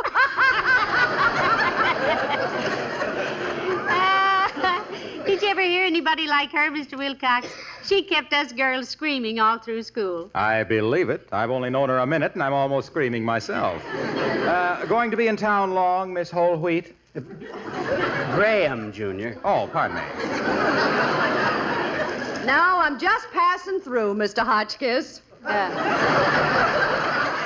Wilcox, Thelma. Oh, pardon me. No, I'm on my way to California, out where the men have hair on their chests, at least till the picture's finished. You look like an actor yourself, Mr. Wilcox. Well, I did a little work in Chautauqua, Miss Graham. Second leads, mostly. Sang baritone, too. Still puts on a pretty good floor show, Thelma. I'll bet he does. Ever hear about the guy getting the life insurance? Doc asked him if he had any scars, and he said, no, but I got a cigarette.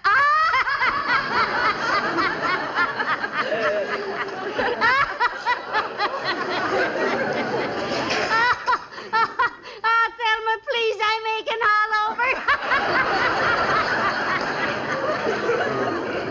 over. Me too, and more in some places than in others.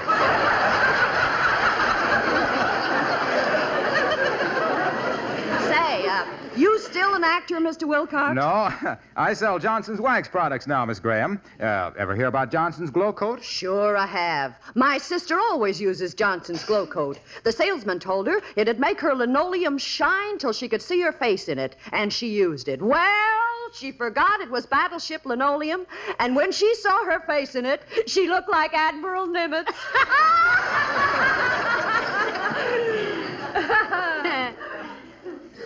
Grab it, Junior. That's the first hole there's been in this conversation for half an hour. Hey? Glow Coat's really a wonderful product, Miss Graham. Shines as it dries to a beautiful glossy finish. Oh, that reminds me of a gag about Yes, sir. No rubbing, no buffing with Glow Coat. You simply pour a little out, spread it around with a long-handled applier, let it dry for 20 minutes or less, and presto. There's also the one about the two girls... It puts a gleaming, protective shine on your linoleum that's a joy to any housewife's eye. Yeah, but Mr. Wilcox, a hard wax finish that laughs at the Iceman's feet and makes the scrub bucket as obsolete as button shoes. Oh, now look, Harlow. Yes, Miss Graham. What's so obsolete about button shoes? My father's worn button shoes for 50 years. Likes them, does he, Thelma? No, he can't get them off. Isn't this jolly, Waxy? Aren't you glad you came? Well, Dr. Gamble and Mayor Latrivia and Mr. Wimple should be here any minute now. I'll see if Lena has tea ready. Lena! Oh, Lena! Everything is ready, honey. I didn't know if you wanted green tea or black tea, so I just used the orange peekaboo. I hope that's all right. Oh, that's fine, Lena. Just put everything on the coffee table and I'll serve. Yes, ma'am. Hello, Mr. Wilcox. How are you, Lena? Well, I got a little sinus trouble, Mr. Wilcox. That don't bother me much except when I hang by my knees. When you hang by your knees? Yes, you know, some of the labels on the preserves are pasted on upside down, so I hang by my knees from the hot air pipes to read them. I have to work fast, too, because the brains rush to my head. My goodness, Lena, you might have a bad fall doing that. Oh, it ain't the fall I mind so much as it is the winter, honey. That's when them pipes really get hot.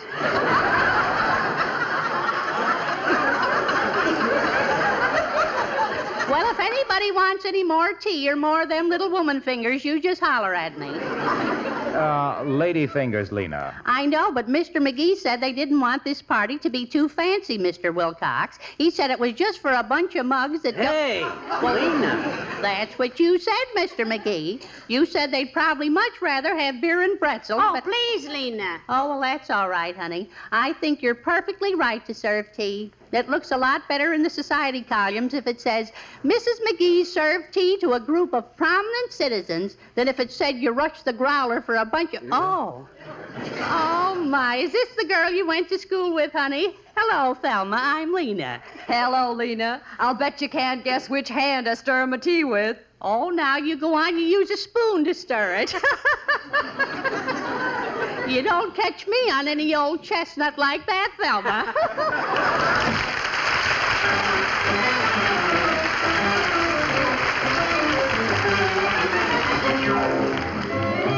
The King's Men, and I do like you. I don't like her. People I don't like too. Do I like anyone? I don't, but I do like you. I don't like milk. Spinach I don't like too. I don't like anything that's good for me, but I do like you. Am I mad?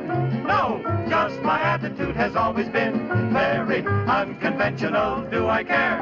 No, if you think I am crazy, it is intentional. I don't like her. People I don't like too. I think that I don't even like myself. Maybe silly, but it's true. Baby, you're the one exception. I do like you. I don't like her. I don't like people. I don't like to either.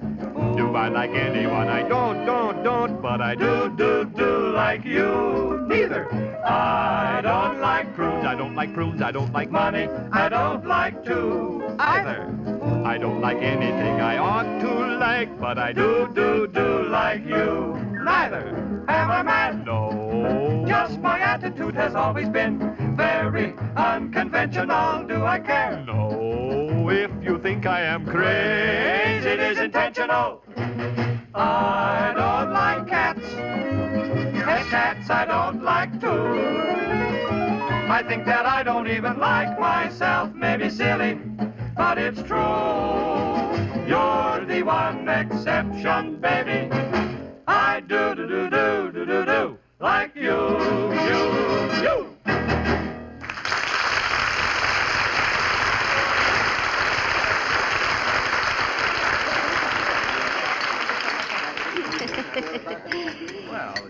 More tea, Dr. Gamble? No, thank you. Little lemon, Mr. Mayor. I'm equipped. Cream, Mr. Wimple? This is fine. I'm okay, too. Well, so you're the mayor of this town, are you, old boy? Yes, Miss Graham, I am. I trust you're enjoying your visit to Wistful Vista? Well, I haven't seen much of it, but any city of over 500 people scares me. You know what they say? You can take the girl out of the country, but you can't take the country out of the girl. Oh, Thelma, how you do go on. Isn't she a scream, Mayor Latrivia? Yes. Isn't she? Are you traveling by train or plane, Miss Graham? And how soon?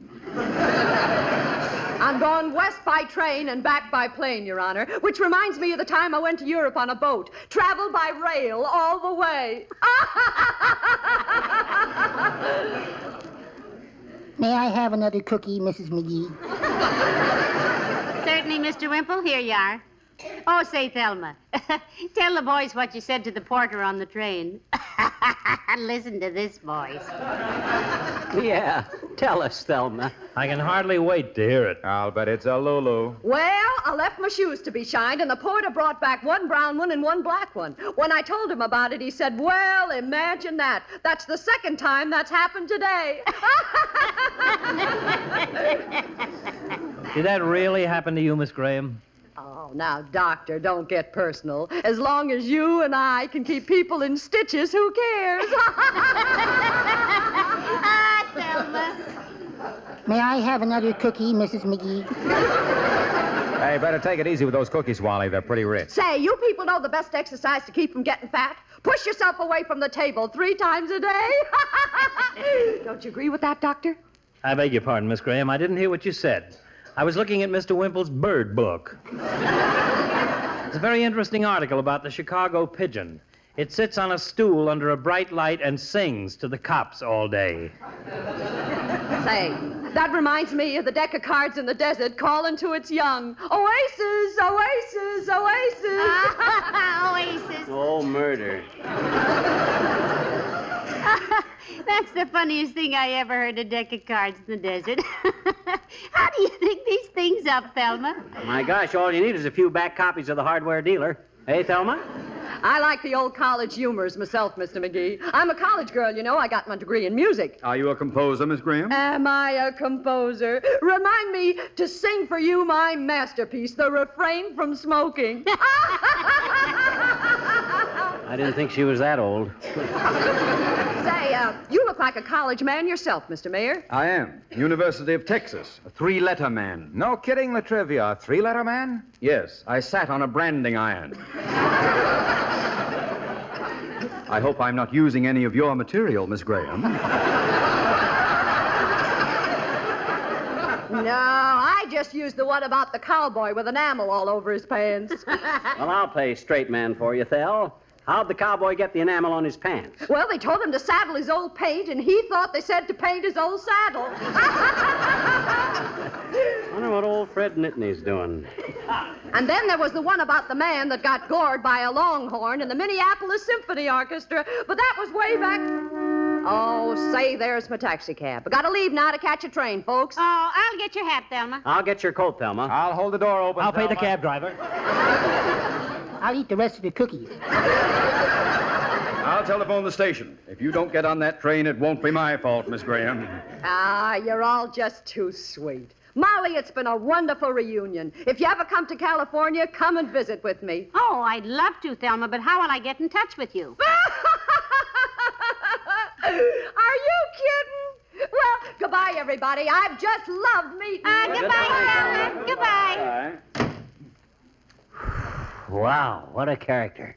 You guys ever hear so many corny jokes in your life? I've heard those jokes plenty of times. I've told them plenty of times. I could make some interesting rearrangements of that girl's thyroid. Did you say you hadn't seen her since your school days, Molly? You lucky girl. Oh, I don't care. I think Thelma's lots of fun. But say, what did she mean? Was I kidding when I asked how to get in touch with her? Oh, search me. I don't know. I do. You do, Mr. Wimple? I knew who she was the minute I heard her voice, but I thought she was sensitive about it. What do you mean? Who is she? She's Bubbles Joy, the big radio star. Bubbles Joy? Oh, no. I listen to her every And week. she makes $8,000 a week. Are there any more cookies, Mrs. McGee?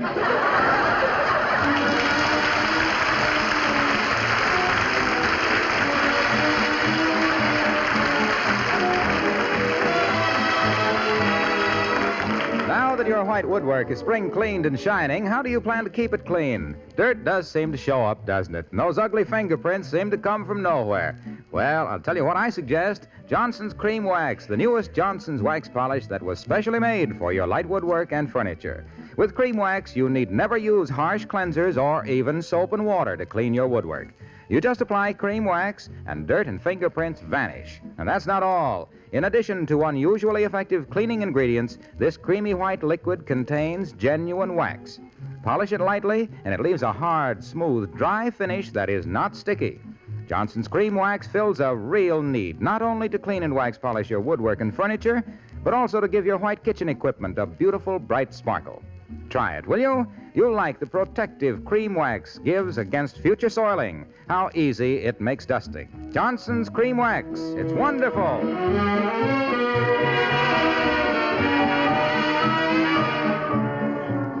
I can't get over it, Molly. Imagine her being Bubbles' joy. Why, she's famous. I told you she was funny, McGee. Yeah, but she ain't funny enough to get paid for it. Aren't we on dangerous ground, dearie? Huh? Oh. Good night. Good night, all.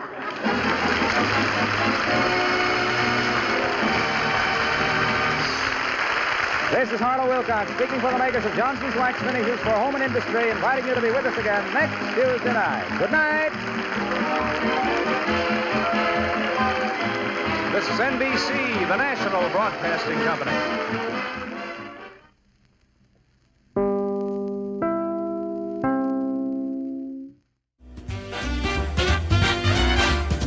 That was the Fibber McGee and Molly Show with Molly's Friend Comes to Town, originally aired April 29th, 1947. Next on Classic Radio Rewind, we'll bring you an episode from The Lone Ranger. The Lone Ranger, formerly Texas Ranger John Reed, survives an ambush by outlaws led by Butch Cavendish at Bryant's Camp. Discovered barely alive by Tano, a Native American he once saved, Reed is nursed back to health. To honor his fallen comrades, he dons a black mask made from his brother's vest. As the Lone Ranger, he and Tano ride through the lawless West, seeking justice aboard his white horse Silver and armed with silver bullets. From June 30th, 1948, this is The Lone Ranger with The Lone Ranger's origin.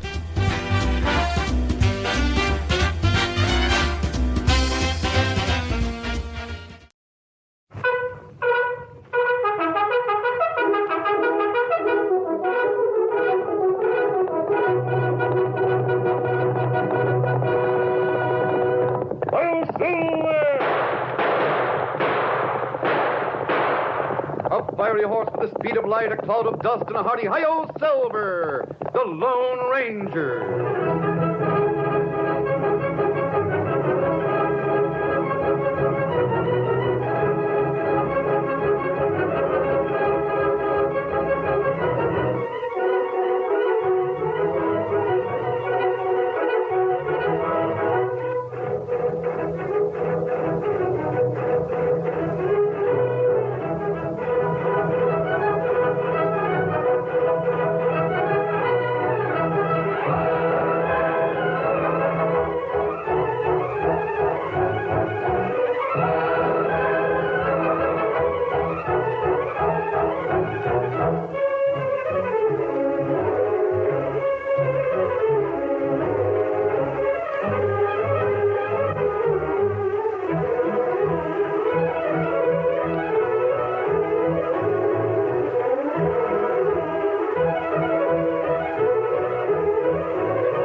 With his faithful Indian companion Tonto, the daring and resourceful masked rider of the plains led the fight for law and order in the early western United States. Nowhere in the pages of history can one find a greater champion of justice. Return with us now to those thrilling days of yesteryear. From out of the past come the thundering hoofbeats of the great horse Silver. The Lone Ranger rides again. Come on, Silver. Let's go, big fellow. Hi-yo, Silver.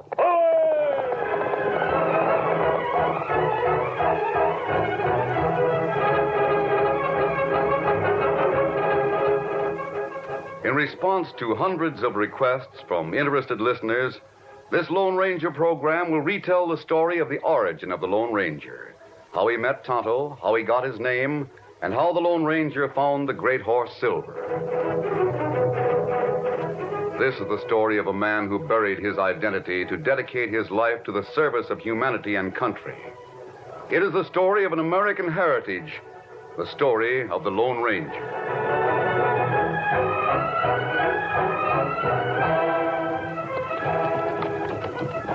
6 men guided their horses along the canyon floor toward the hideout of the Cavendish gang, the strongest, most ruthless gang in all the West.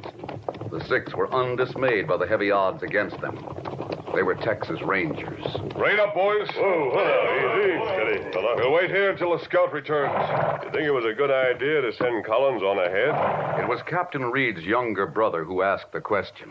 Are you sure you can trust Collins? We have no choice. We must trust him. We've got to know if Butch Cavendish has learned that we're heading for his hideout. Well, you're the captain. Forget that for a minute. I want to speak to your brother to brother. My wife and son are coming from the east. If something happens to me and you survive, well, I know you'll take care of Danny.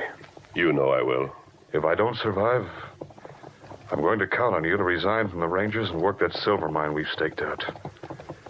Use my share to raise my son. Your nephew. Here comes the scout, Captain.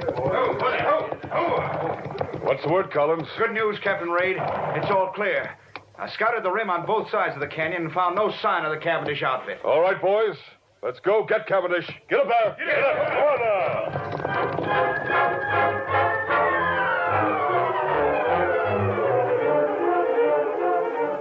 The guide, named Collins, remained behind as the Rangers moved in single file along the floor of the rock-strewn canyon. They didn't know that Collins had lied, that Butch Cavendish and his killers were waiting on the rim of the ravine.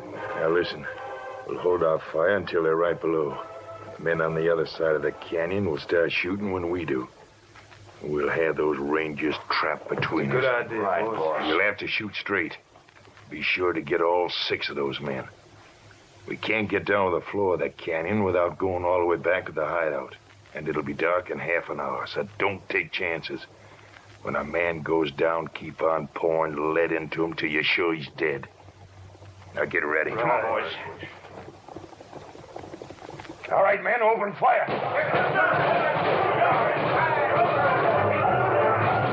Several hits were scored with the opening volley from the outlaw's gun, but none of the wounds was fatal.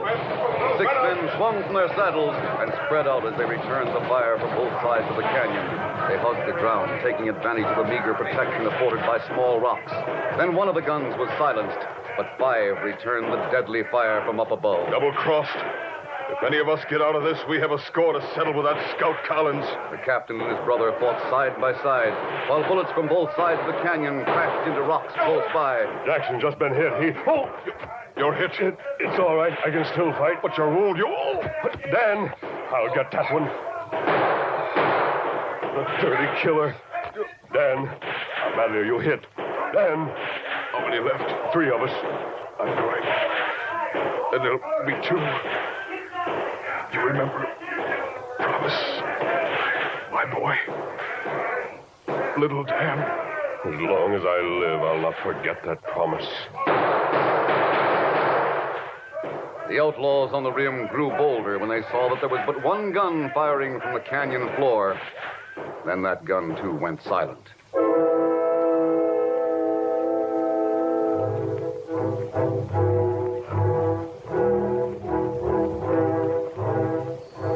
Twilight deepened into darkness, relieved by the cold light of a full moon. And then another figure moved among the still bodies. It was an Indian clad in a jacket of fringed buckskin. He examined the men to whom heroic deeds had been a part of each day's work. Him dead. 5 times the Indian found a man whose soul had gone to join the immortals. But when he came to the 6th, he found what Collins had failed to discover. He found a faint spark of life still burning. The Indian lifted this man tenderly in his strong arms and carried him away. The wounded man was taken to a nearby cave where the Indian bathed and dressed the wounds as best he could. Then he took a spade from one side of the cave and returned to the canyon, where he worked steadily until the dead men had been buried. Returning to the cavern, he sat watching, listening periodically to the faint beat of a gallant heart through the remaining hours of the night. Daybreak found that heartbeat stronger. But by nightfall, a new enemy assailed the ranger. The wounds became infective, and there was fever. The Indian called on all the lore he knew and went through 2 days and nights without rest in a valiant effort to combat the all-consuming fever that threatened to kill where outlaws' guns had failed.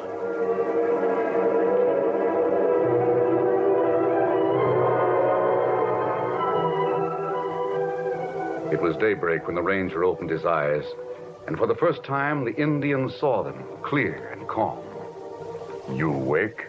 Me glad. Yes, but I... so weak. Oh, you wounded bad. I remember an ambush. That right. Me find you in canyon. Carry you here. This is a cave? That right. Why, it's daylight. Oh, it's morning. Then I must have been unconscious all night. It's 4 days since fighting canyon. There's something familiar about you. What? Many year ago, when you only boy, you find Indian boy in trouble. You save life, Indian boy. Now I remember. Your name is Tonto. That right. It was you who found me, dressed my wound, saved my life. Ah. I remember what you called me years ago. You called me Kimosabe. That right. Kimosabe. It mean trusty scout. Tonto, there were 6 of us in that canyon. The others... what about the other rangers? Other rangers. All dead. Dead? Ah. One of them was my brother. You only one left. You Lone Ranger. The Lone Ranger. The only one who knows about that gang.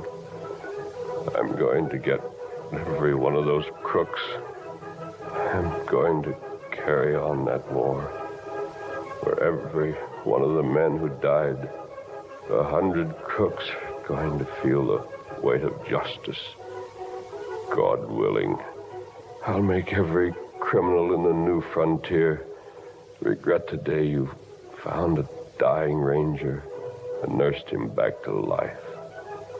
As soon as I'm strong enough to carry guns, I'll be the Lone Ranger.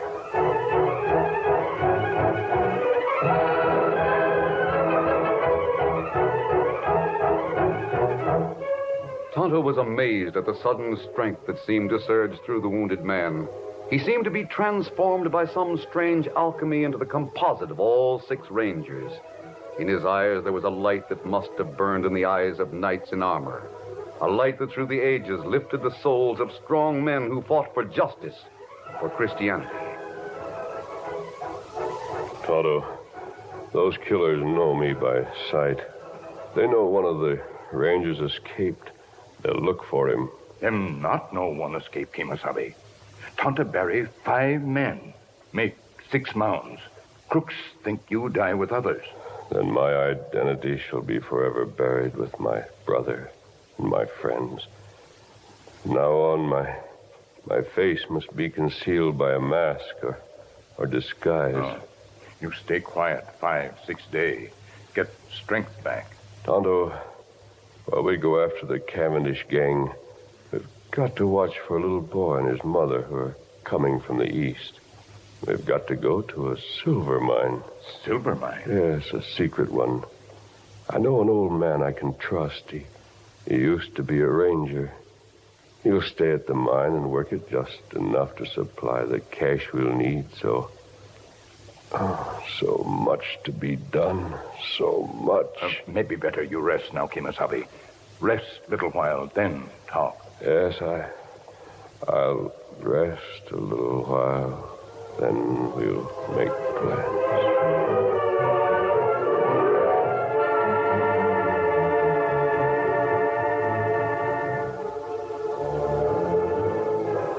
several weeks had elapsed since the massacre in Bryant's Gap. The ranger whom Tonto had rescued had regained his strength and ridden with an old man into a remote section of the hills where a small shack concealed the entrance to a silver mine. So this is the shack you and your brother built? Yes, Jim. This is where you'll have to live and work. I'm sure sorry to hear about the death of your brother. He was a fine man. Didn't he have a little boy? Yes, Jim. Now that my brother's gone, half of this silver mine belongs to his son. Where is the boy? I don't know, but I've got to find him. I hope I can be as much to him as my brother was to me. Yeah, you and the boy will be pretty well fixed with this silver mine. All I want out of it is enough for my immediate needs. You may have the rest of my share. Oh, no. That's all right, Jim. You're entitled to it. You'll have to do all the work. And remember, you're never to reveal the fact that I have any connection with this silver mine. I have nothing to do with it. To all intents and purposes, it belongs to you. I could refine a little ore right here in the shack. That's what I want you to do, Jim. I'll come here when I need money or bullets. Bullets? Yes, I want some of the ore cast into silver bullets. Thunderation, lead bullets are good enough to get revenge against the Cavendish gang? I'll not use the bullets for revenge, Jim. I want them to be a symbol of justice by law. I want those who see them to be reminded that sooner or later every criminal will be defeated.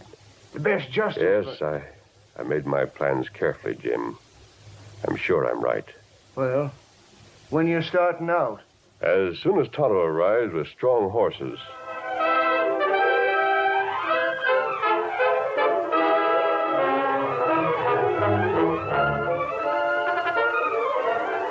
The curtain falls on the first act of our Lone Ranger story. Before the next exciting scenes, please permit us to pause for just a few moments.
Now to continue our story. During the next few days, the man who had become the Lone Ranger helped his old friend bring ore from the tunnel and refine it into purest silver, which was cast into bullets that studded a heavy gun belt. In the meantime, he made a mask to cover the upper portion of his face. Then Tonto returned with strong horses and bad news. Indians, an outlaw gang, make raid on wagon train from east. All wagons burned and all people killed. Tonto, my brother's wife and son were coming from the east on a wagon train. I wonder if it's the one that... Me fine trunk all burned. A trunk? Ah. Copper plate on trunk. Me bring it here. Show you. Their name on plate. Read. My brother's trunk. Tonto, does anyone know if there was a little boy in that caravan? Me not know. I wonder if we'll ever know. I expect you'll be starting out tomorrow. No, not tomorrow, Jim. We're starting out right now. We have a lot to do. Hit the saddle, Tonto. I'll keep an eye on things here. Keep a supply of silver bullets on hand. They'll be ready. We'll be back. Come on, Tonto. Steady. Easy, Tonto. Goodbye, Jim. Goodbye. Good luck to you. Thanks. Get up there. Come on, clever. Good luck, Lone Ranger.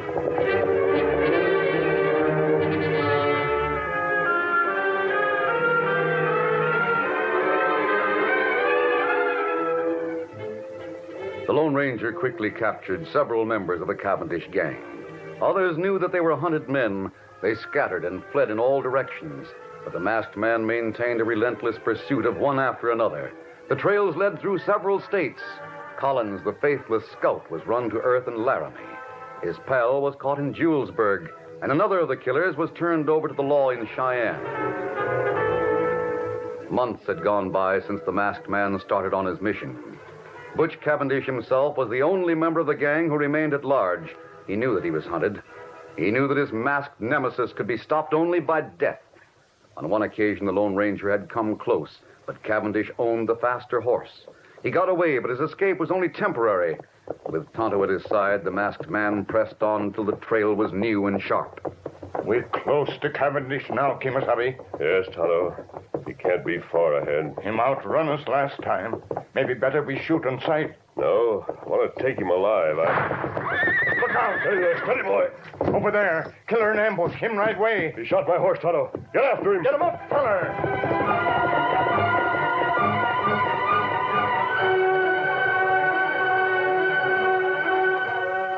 Once more, the superior speed of the outlaw's horse carried Cavendish to safety. When Tonto returned from the futile chase, the masked man stood beside his dead horse. A good horse, Tonto. Loyal, faithful, and brave. But my next horse must be faster. I wish that... Tonto, we've heard stories of a wild horse. A fiery white stallion. Him seen near valley. Over that way. Yes, Cavendish went that way. We'll be on the lookout for the wild horse as well as a man. Tonto's horse carried the Lone Ranger's saddle and supplies, while the masked man and the Indian continued along the outlaw's trail with dogged perseverance. In the meantime, a fiery white stallion, the king of Wild Horse Valley, had left the green hills to seek adventure in the outer world. He met a buffalo, a shaggy monster of tremendous size and strength, whose evil eyes burned with a lust for murder as he challenged the white one to battle. It was a fight of earth-shaking fury. The sun flashed from the sleek body of the white one as he dodged and sidestepped charge after charge, then reared high to strike at the infuriated adversary. He was nimble and courageous, but his strength began to wane as the battle went on. The buffalo charged again and again. The splendid muscles of the white one were slower in responding, then too slow. He was caught by the shaggy monster's charge. Wet crimson stained his pure white coat. Another charge. The white one saw it coming, and he couldn't dodge. He staggered and fell. The monster drew back. His head was lowered, and he pawed the ground in readiness for the charge that would drive the cruel horns deep into the white one's body, the death charge. And then two shots rang out. The buffalo shuddered from the impact of the masked man's silver bullets. For an instant, he stood motionless, then fell.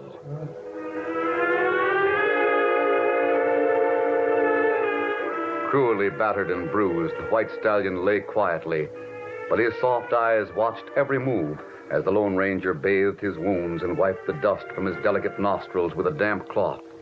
For a long time he rested, then scrambled to his feet. Me get rope. Him run away. No, wait, Tonto. Let him go. Let him go. I like that horse more than anything in the world, but he deserves his freedom. He fought for it. Him stop. Yes, he's turned. He's looking at us. See how white he is? Him silver white. Silver. That would be a name for him. Here, Silver! Him plenty wild.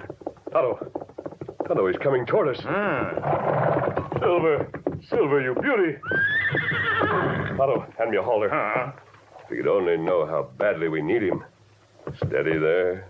Steady, Silver. Oh, him let you use halter. The saddle, Tonto. Oh, no horse like that take saddle. Never was a horse like this.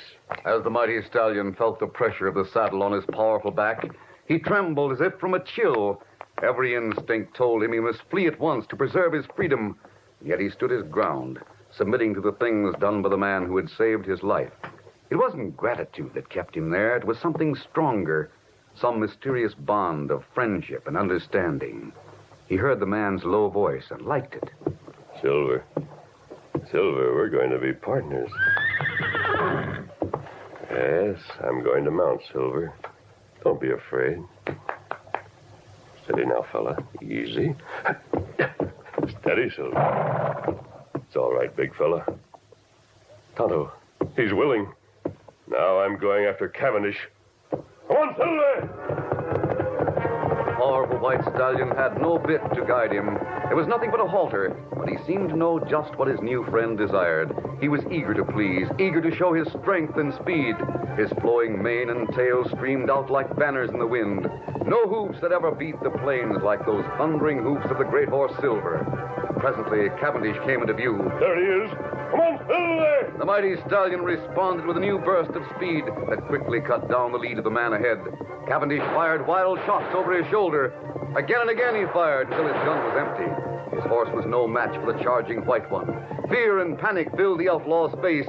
He heard the hoofbeats ever nearer, and then the masked man shouts, I want you, Cavendish! Get away! Get away, do you hear me? Let me be! Let me be! Get away, I tell you! The two were side by side. The masked man leaned out, reached, then threw himself at Cavendish. On, Cavendish, on your feet! Don't hit me again. Don't kill me. I'm not going to kill you. I'll let the law do that. The hangman's rope is waiting for you. The masked man's mission was accomplished. He had captured the last member of the Cavendish gang, but there were other outlaws, other trails that beckoned the Lone Ranger Tonto and the white horse Silver. The rest is history. The Lone Ranger turned the blinding light of justice on criminals in all communities, but he never forgot the promise made to his brother, a promise to try to find the boy, Dan Reed. He fought claim jumpers, rustlers, and smugglers. Side by side, he fought with builders of the West, the pioneers in covered wagons, the carriers of mail, the stage lines, and the pony riders. He became known throughout the West by his mask, the white horse Silver, and a ringing cry, Hi-yo, Silver! His adventures took him to the high border country, where he fought and conquered men who sought to rob an old lady and her adopted grandson. It must have been fate that guided him there and took him to the side of the woman's deathbed, where he learned about the 14-year-old boy whom she had found as a baby, the only survivor of an Indian attack. She handed him a locket that had been about the baby's neck. The Lone Ranger found Dan Reed sitting on the steps of the little white house. Do you mind if I sit beside you, Dan? No, sir. Thanks. Your grandmother was a wonderful woman. She sure was. Before she died, she told me all about you. How she had found you as a baby. That's right. I wasn't a real grandson. I was just adopted. My right name is Dan Reed. Yes, I know. I saw the pictures of your mother and father in this locket. Dad was a ranger, a captain. Yes, I was with him when he was killed. In fact, I promised him I'd try to find you. You did? Dan, how would you like to go with me? You mean travel with you all the time? Yes. Oh, golly, I can't think of anyone I'd rather be with. But why are you doing this for me? Because, Dan, your father was my brother. I'll tell you about him and what he left you. Your father was one of the men among whom uncommon valor was a common virtue. Those men have handed down a great heritage, which you and others like you must protect and preserve. It's the heritage of every American. The right to live as free people in a land where there is true equality of opportunity.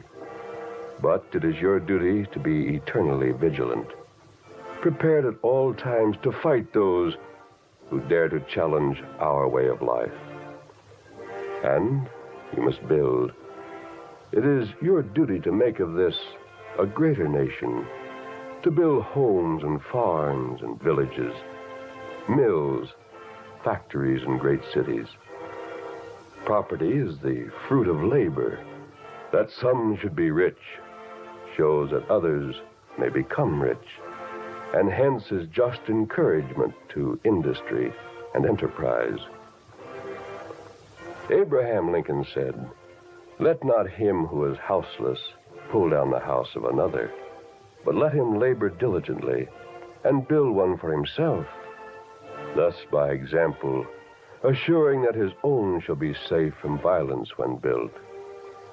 You have for your own a great nation, together with the will, the heart, the courage to make it even greater. This is your heritage, Dan. This is the heritage of every American.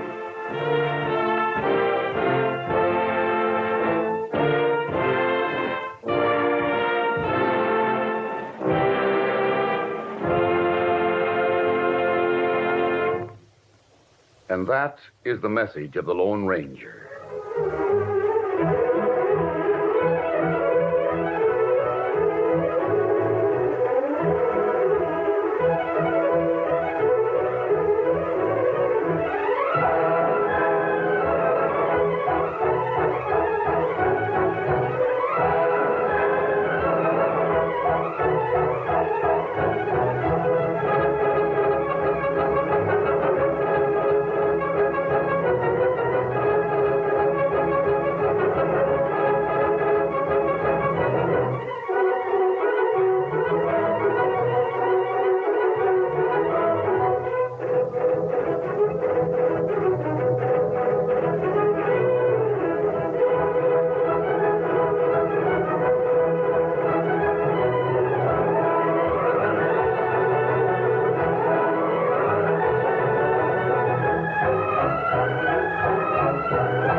Is a George W. Trendle production directed by Charles D. Livingston.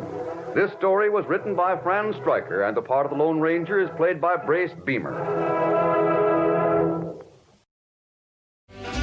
That was The Lone Ranger with The Lone Ranger's Origin, originally aired June 30th, 1948. That wraps up hour 2 of our special 3-hour podcast. Our final hour celebrating National Radio Day will kick off right after the break, which starts right now.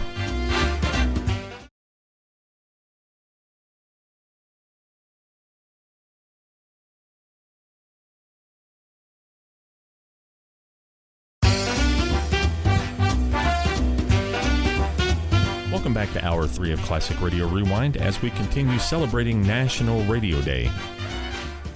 Kicking off this final hour is perhaps the most iconic crime fighter of the golden age of radio, the Shadow.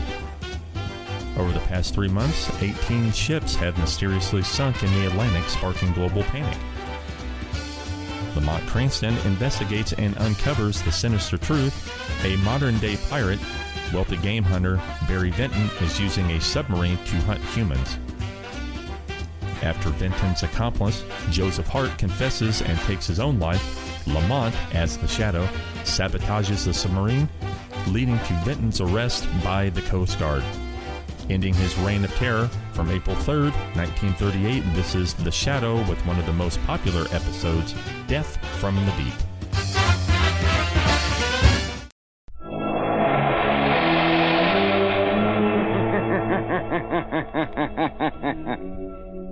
Who knows what evil lurks in the hearts of men?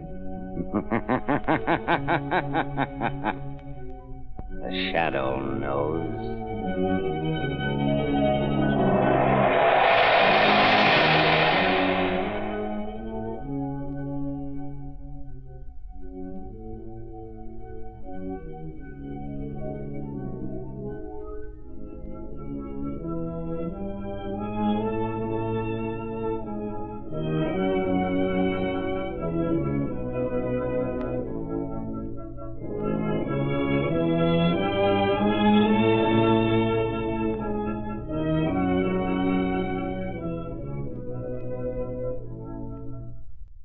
Ladies and gentlemen, the Shadow's exciting adventure will start in just a moment.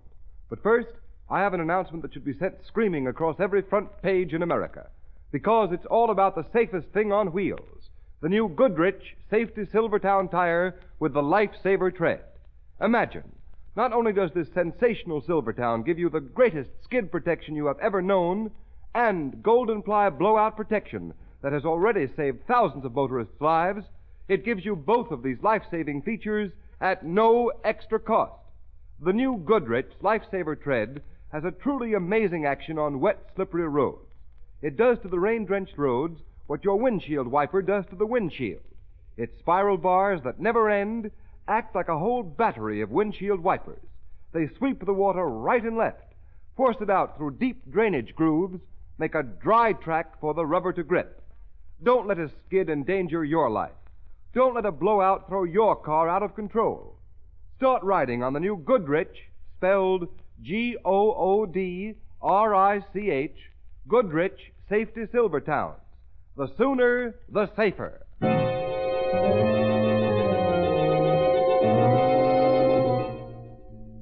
The Shadow, Lamont Cranston, a man of wealth, a student of science, and a master of other people's minds, devotes his life to righting wrongs, protecting the innocent, and punishing the guilty. Using advanced methods that may ultimately become available to all law enforcement agencies, Cranston is known to the underworld as the Shadow. Never seen, only heard, as haunting to superstitious minds as a ghost, as inevitable as a guilty conscience. The Shadow's true identity is known only to his constant friend and aide, Margot Lane. Today's story, Death from the Deep.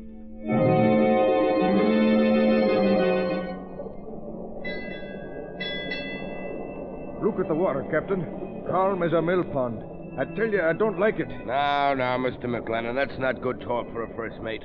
You sound like a superstitious deck swabber. If the elements feel kindly toward us, let them be. I know, Captain. But 5 days with the sea as smooth as a skating rink. 'Tis a bad omen. Well, Mr. McLennan, perhaps we'll have a good squall tomorrow to restore your peace of mind. For myself, I'll take anything. What's that? Sounded like the engine room. That was more than a boiler, McLennan. Hello. Hello down there. Why don't you answer? Hello. Captain, we've been... Hello down there. We've been what? Captain Jones, look there. Look at that white path on the water coming toward us. It's a torpedo. We're not at war. Hold fast, Captain. It's going to hit amidships.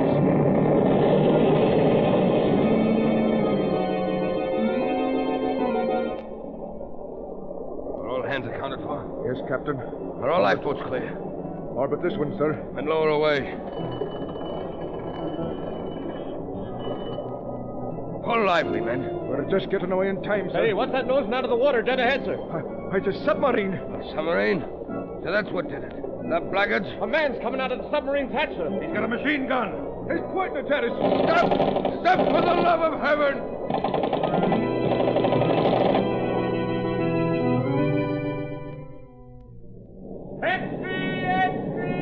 Another massacre on the high seas!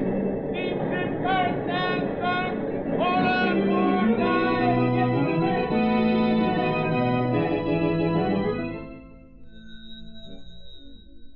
Acme Steamship Agency. I wish to cancel my reservation on the Princess Marie. But, madam, didn't you... I'm not sailing, I tell you. Why, it'd be suicide. But, Mr. Williams, you can ship your goods with us. Our boats are safe. No boat is safe. But you'd be insured. Yes, at 4 times the usual rate. Oh, no. You can cancel my shipment.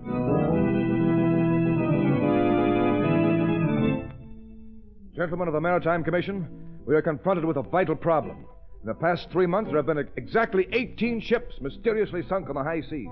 Ships belonging to the United States, Great Britain, Germany, Italy, Japan, in fact, every major power. This series of unexplainable marine disasters has created a panic throughout the nautical world. Passenger reservations are being canceled, freight shipments are being withdrawn, crews are deserting the ships. Gentlemen, something has got to be done. Waiter, some more coffee, Margot? Yes, please, Lamont. 2 more coffees, waiter. Yes, sir. Now, what were you saying, Lamont? Just this. 3 months ago, Margot, the first ship disappeared. A few days later, a second ship was sunk. This time, the bullet-ridden bodies of the crew were found dead, afloat in their lifeboats. Horrible. It is.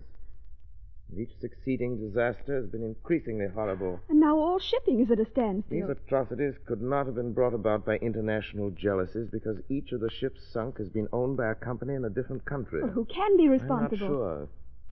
But my deduction is it's the work of a pirate. A pirate? But, Lamont, a pirate in the 20th century? Yes, Margot. And one more callous, more bloodthirsty than any buccaneer who ever sailed the Spanish Main. Then why isn't he tracked down? Because not a single person has ever survived these sinkings. Therefore, the pirate has never been seen. He must be seen sometime. Not if he has a submarine. Submarine? Yes, Margot. But how could an individual be in possession of a submarine without its being known? If a man were rich and clever enough, he could have a submarine built in complete secrecy. There must be some way of finding him out. There is. Before such a craft could be constructed, it has to be designed. There are very few expert designers of submarines in the world. In the brain of one of them, this pirate craft must have been conceived. But Lamont, a pirate submarine sounds fantastic. Even more fantastic, Margot, is the motive of the pirate. He's preyed on every kind of ship from the superliner to the common tramp. He can't be after booty because examination of the sunken hulls has revealed that nothing has been touched. Why, Lamont, why? To find an answer to that question is a task for the Shadow. But how would you proceed? I've already made a few secret inquiries at the Navy Department in Washington. They told me of one chap who might be worth investigating, a Mr. Joseph Hart, a brilliant designer of naval crafts who was dishonorably discharged from his position. Where can he be found? I have learned that he is living all alone in a small house out on Oak Road. The Shadow is going to pay a call on Mr. Joseph Hart tonight.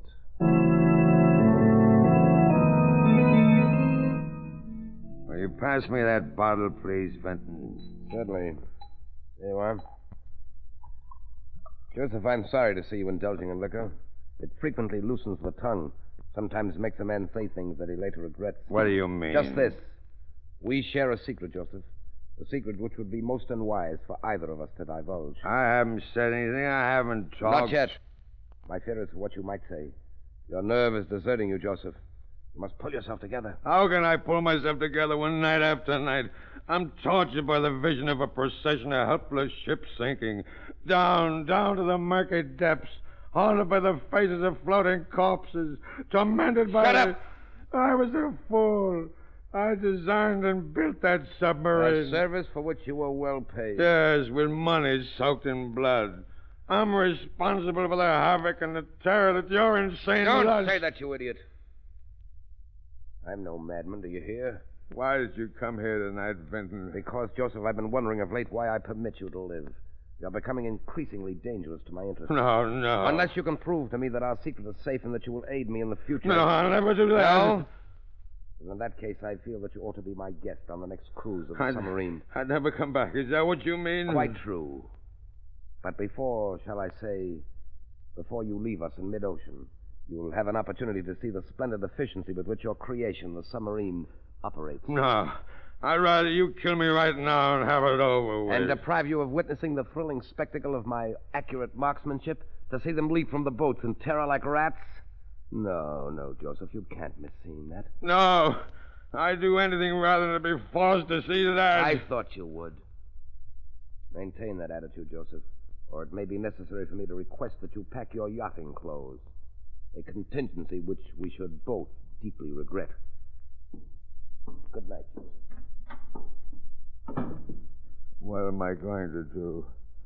What am I going to do? I'll tell you what you can do, Joseph Hart. Who's that?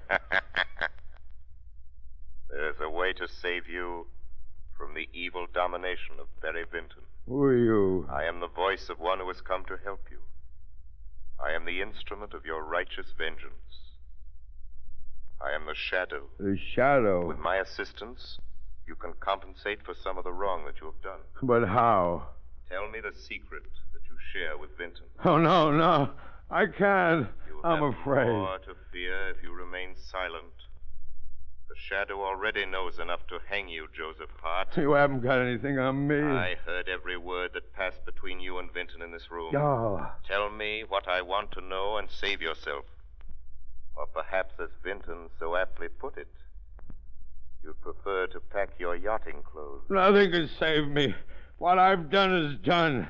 I can never escape my conscience. Then your conscience must tell you that it's your duty to all that you can do to stop Vinton's outrages. Yes, you're right. Now tell me the secret. Very well. Until a year ago, I knew Vinton only by his reputation as a millionaire sportsman. He was famous as a deep-sea fisherman and a big-game hunter. He came to me first seeking a design for a racing boat.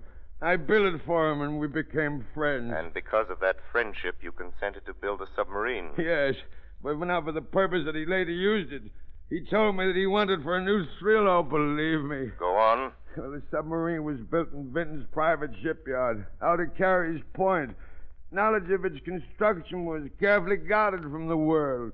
It was not until the day the boat was launched that he told me his true intentions. What were those intentions? Vinton is a lunatic, coldly, murderously mad. He'd always been a killer, but he tired of shooting lions and gaffing marlin. Now his warped brain had turned to what he regarded as a new sport. The sinking of ships and the ruthless slaying of defenseless men. Now I understand. Where does he keep the submarine? I don't know. Are you telling the truth, Joseph Hart? I've told you everything. Why should I lie now? If I knew where that boat was, I'd blow it to pieces. Myself with it. Myself with it. Wait. Myself. That's the idea. That's how I could fool Barry Vinton. Why should I wait to die at his hands? No, no. What are you doing? I'll fool Barry Vinton. Here, put down that gun. No more tortured, sleepless nights. I'd see no more screaming headlines. Another boat sunk, and another, and another. Don't, Joseph Hart, don't. Barry Vinton will never take me on that voyage. I'll fool him, I say, fool him. Poor Joseph Hart. You've served us both. Now we shall see whom you have served best. Barry Vinton or the Shadow.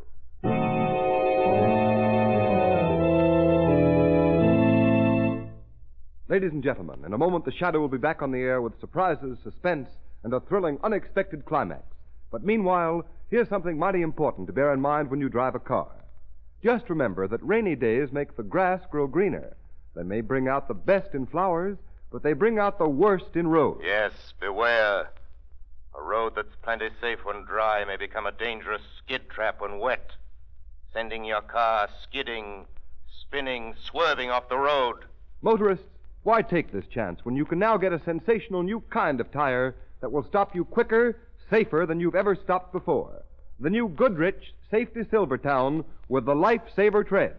Impartial tests conducted by the country's largest independent testing laboratory against the regular and premium price tires of America's 6 largest manufacturers proved that no tire tested, regardless of price, came up to the new Silvertown in non-skid action. Furthermore, these unbiased tests showed that the new Goodrich Silvertown with Lifesaver Tread gave more non-skid mileage than any of the other tires tested in its own price range. Imagine, the new Goodrich Silvertowns averaged 19.1% more miles before the tires wore smooth, which is the same as saying you'll get every 6th mile free. Yes, many tires cost more than the new Goodrich Silvertowns, but no tire at any price can give you the unequaled skid protection of the Lifesaver Tread, the exclusive blowout protection of the Golden Ply. Keep danger a stranger. Put a set of these life-saving long-mileage tires on your car without delay.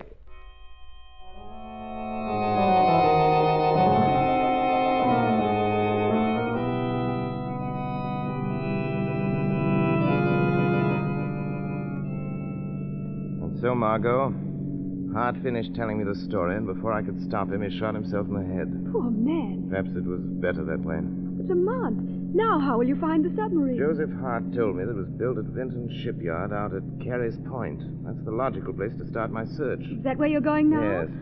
Do be careful, Lamont. Remember, that man's a lunatic. He'll stop at nothing. The Shadow hasn't anything to fear from Vinton. I hope you're right. Now, this is as far as we can safely drive without being seen. This is a desolate spot. I don't like it. There's a light. Yes, it's the shipyard. It appears to be surrounded by a high wall. It looks like a prison. Perhaps it is a prison. For those within its gates. Margot, before we go any further, I'll give you your instructions. Yes, Lamont. I've already been in touch with the United States Coast Guard. They've been promised to give me full cooperation. Yes. Once I've found the submarine and know Vinton's plans, I shall communicate with you by our private wireless. And then? Then you will relay my message directly to the Coast Guard headquarters in Washington. I understand. Good luck to the Shadow. The Shadow thanks you. All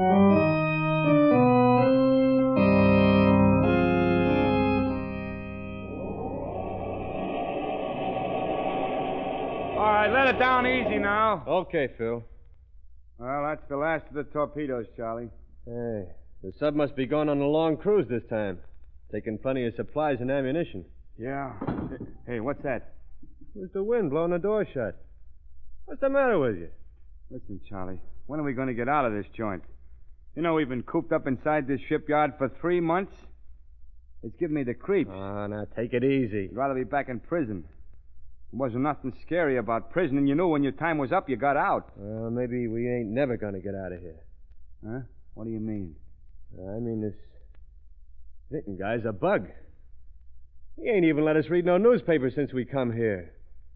This stuff about hunting whales with torpedoes, that sounds screwy to you. Listen, if he don't let us out of here soon, Here he comes now. Are all the torpedoes aboard? Yes, sir. We just sent down the last load. Very well. Take care of these empty crates. Then you may turn in. Yes, sir. Mr. Vinton? Yes?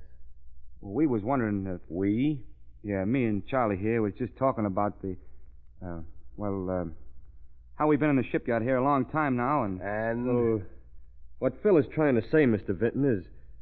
Well, could we have a couple of days off on the outside? I'm afraid that would be impossible. Oh, but Mr. Vinton, it's been 3 months. I've got a wife and kids. You're being well paid, aren't you? Oh, sure. You're giving us plenty of dough, all right, but we ain't getting no chance to spend it. And... You will remain here as long as your services are required. What if we don't want to stay here that long? What if we up and leave? Yeah. I wouldn't advise you to attempt that. Do you remember what happened to your associate, Mr. Hadley, when he tried to, as you say, up and leave? He fell from the wall. You mean that wasn't no accident, huh? No. He was shot down. Oh. So, do you still want to quit? I thought not. Good night, gentlemen. Looks like we're in here for a long, long time. Yeah. Maybe you are. And I'm going to figure a way to get out of here, see? Perhaps I can be of some assistance to you. Who said that? I heard it, too. I said, perhaps I can help you if you wish to get out of here. Who's that talking? Where are you? Don't bother to look for me. You can't see me. What is this? One of Vinton's gags or something? No, I am not speaking for Vinton. I speak for myself. Who are you? Men call me the Shadow. It's the Shadow. Shadow? How'd you get in here? The Shadow is everywhere. Well, what do you want? I wish to bargain with you. Well, what kind of a bargain? By this time, you must be aware that you are both at the mercy of a madman. He's right, Charlie. You will never leave this place alive unless Barry Vinton is brought to justice. Yeah, well, what can we do about I will promise you your freedom if you will just answer my questions. Wait a minute. What do you think, Charlie? Well, we're taking a chance. This may be a trick. It is no trick. You have the Shadow's word. Well, what do you want to know? Where is Vinton's submarine? It's right below our feet in a secret underground berth. When does it sail again? Tonight, at midnight. What is its destination? Well, I heard Vinton say something to the mate about Cape Francis. Good. Sailing at midnight, Cape Francis. The Shadow wishes him good hunting.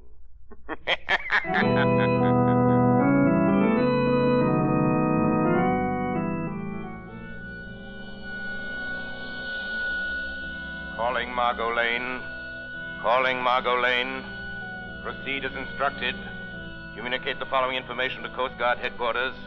Pirate submarine sails at midnight for waters off Cape Francis. Impress on Coast Guard the importance of following directions implicitly if wish to bait the madman who is terrorizing the Atlantic.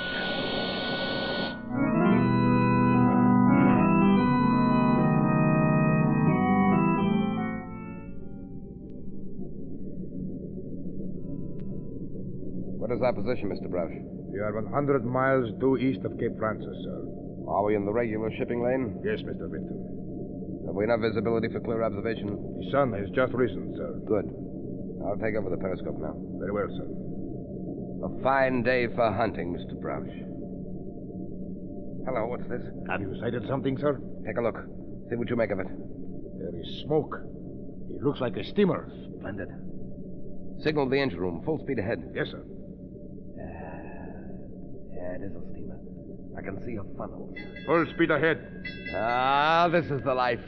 There's nothing like it. The sighting of fresh quarry in this periscope.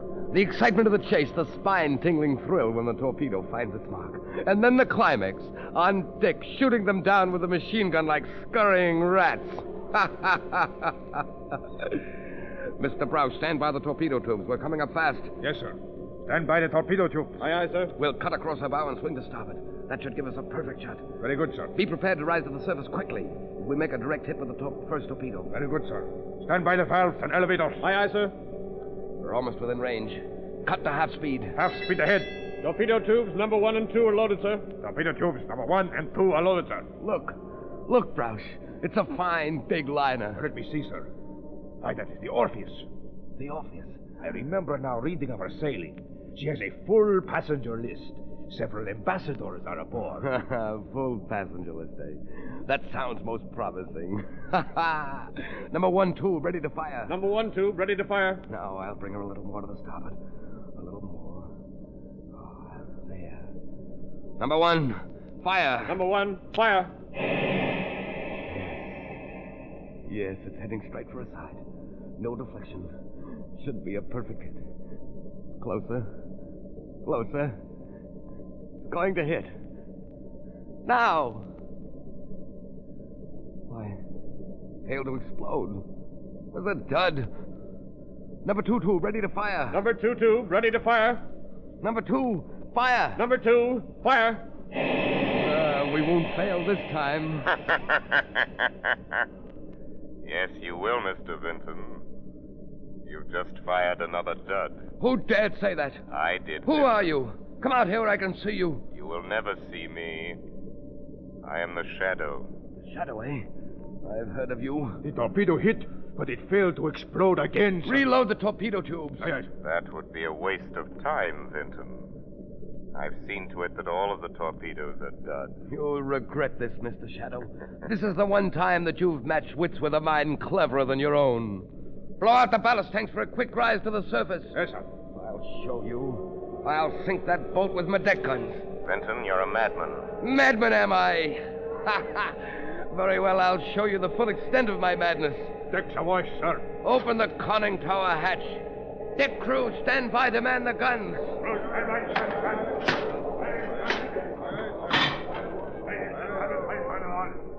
Aren't you coming up on deck, Shadow, to witness the kill? I am already on deck, Vinton. Devil plague you. How don't you get up here? Show yourself. That is unnecessary, but never fear. I'll stay near you. The guns are jammed, sir. Jammed? Why, that's impossible. I neglected to tell you, Vinton, that I rendered your guns useless. Oh, so you think that you've outwitted me, Shadow. But you're wrong. Signal the engine room full speed ahead. Aye, aye, sir. Steer directly for that vessel's side. What are you doing now, Vinton? The prow of this submarine is equipped with a ramming device. With it, we can sink any vessel afloat without injury to us. You didn't foresee that, did you, Shadow? In a few moments, we will rip open the hull of that liner and send it to the bottom as effectively as with any torpedo. So you don't believe me? Oh, yes, I believe you.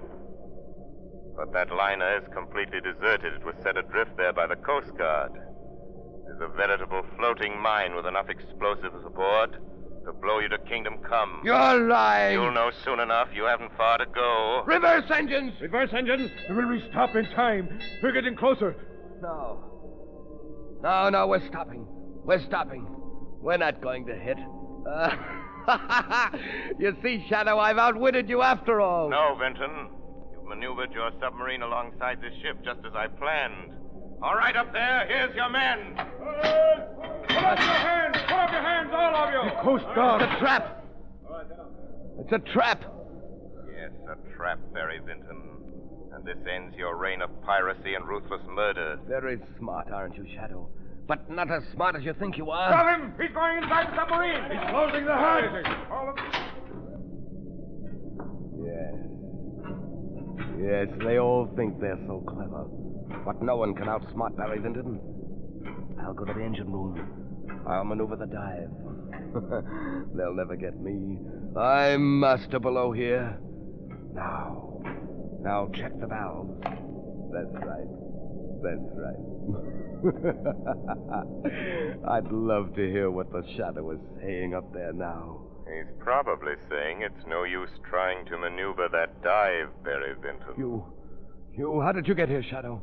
Why, I merely followed you. Show yourself, Shadow, and I'll shoot you down in your tracks.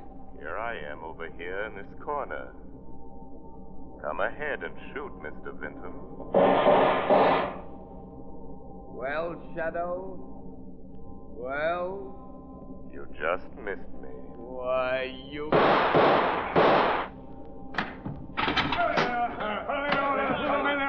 on, men, here he is. Your marksmanship is deplorable, Mr. Vinton. Who are you? That does not matter. Why don't you tell them who you are, you glory seeker? I seek no glory. My reward is that ships and men can once more safely sail the seas. The Shadow's work is done.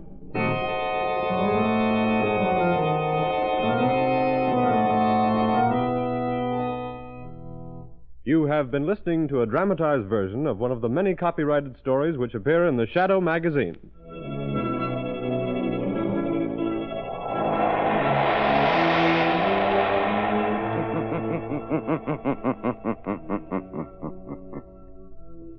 The weed of crime bears bitter fruit.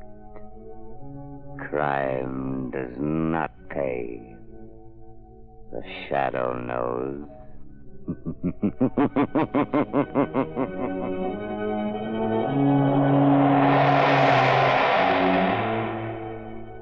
All the characters and all the persons named are fictitious. Any similarity to persons living or dead is purely coincidental.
Was The Shadow with Death from the Deep, originally aired April 3rd, 1938.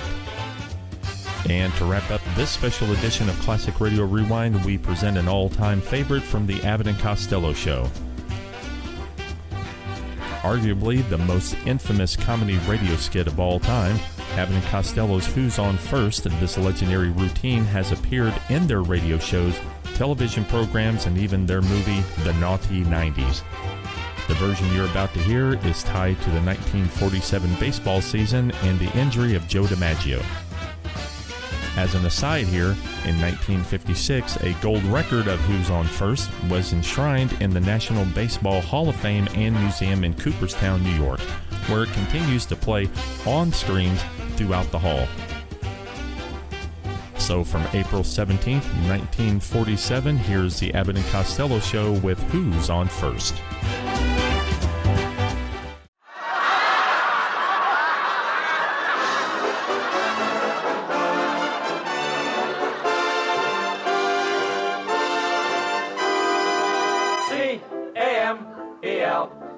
That's right, folks. C for comedy, A for Abbott, M for Maxwell, E for Ennis, L for Lou Costello. Put them all together and they spell Camel.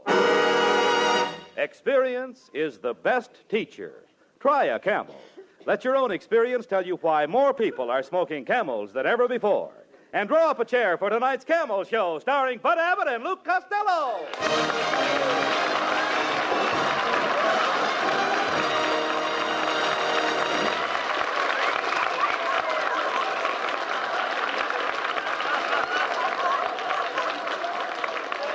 Costello, come here. Costello, will you come over here, please? Will you listen to me? What are you writing on that pad? Hey, Abbott. What are you writing on that pad? I'm just making out a list of girls I'm going to kiss next week. Here's who I got picked out. Lizzie Schwartz, Maggie Mugglemeyer, Tessie Tinfoil, Lana Turner. Now, wait a minute. No. Lana Turner wouldn't kiss you. Oh, no? Oh, no. Then I'll scratch her off my list. I love you. You dummy, always thinking of girls. Girls. Now, great men don't waste their time on girls. Where do you suppose Benjamin Franklin would have been if he'd have thought of girls all of the time? In the front row at Earl Carroll's? No. Costello, I've been telling you for the past 3 weeks. You've got to quit chasing girls and get yourself a job. Look how sloppy you are. Look at your socks. I can't help my socks, Abbott. It's those new Hickok plastic garters. What's the matter with them? Your socks stay up, but your legs fall down. Yeah. Telegram for Luke Costello. Here, boy. Out of the way, fatso. I'm looking for Luke Costello. Boy, he is Luke Costello. The famous Luke Costello? Certainly. The one and only Luke Costello? Yes. That's me. Gee, I listen to you on the radio every Thursday night. You break me up when you say, how do you do? Wait a minute! That ain't me, that's the mad Russian. You're saying? I'm right. Who's going to take this telegram? I'll take it. It's collect, $14. He'll take it. Oh, give it to me. Here, boy. Hey, Costello, this telegram is from Joe DiMaggio. Listen to this. Dear Lou, as you know, I am recovering from a foot operation. I would appreciate you taking my place on the New York Yankees until I recover. Please report to the Yankee Stadium immediately. Signed, Joe DiMaggio. Abbott. Hey, that's wonderful. News. That's the news I've been waiting for. I'm going to be a big league ball player. Yes. DiMaggio probably heard about my playing with the Cucamonga Wildcats last year. You a ball player? I don't believe it, Costello. You know nothing about ball. Oh, no, baseball. I eat baseball. I live baseball. All night when I'm asleep, I dream about baseball. Don't you ever dream about girls? What, and miss my turn-up at bat? Oh! That's ridiculous. What's the matter with you? Yes, and another thing, Abbott. What page are you on? Never mind what page you're on. And another thing, Abbott. Not only that, in Paterson, New Jersey, I worked out with a baseball team. I used to stay out till 4 o'clock in the morning. Why did you stay out till 4 o'clock in the morning? This was a girls' baseball team. Costello, if you're going to play with the New York Yankees, you really have to know something about big league baseball, Lou. I know all about baseball. All right, suppose there's a left-handed pitcher pitching. What do? I put in a right-handed batter. Now, suppose there's a right-handed pitcher pitching. I put in a left-handed batter. But now I trick you. I take out the right-handed pitcher and put in a left-handed pitcher. Then I double-cross you. I take out my left-handed batter and put in a right-handed batter. Now, wait a minute. Where are you getting all those right-handed batters? The same place where you're getting all those left-handed pitchers. Oh. Hello, Bud. Hello, Louis, honey. It's Marilyn Maxwell.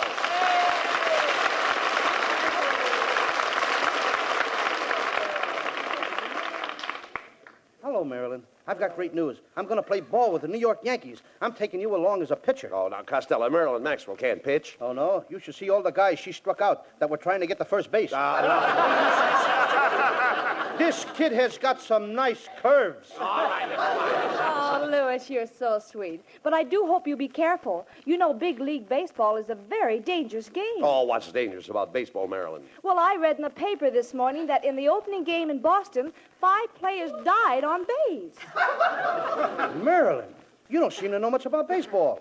Let me show you how to play indoor baseball. First, I put my left arm around your waist. Then I snuggle my head on your shoulder like this.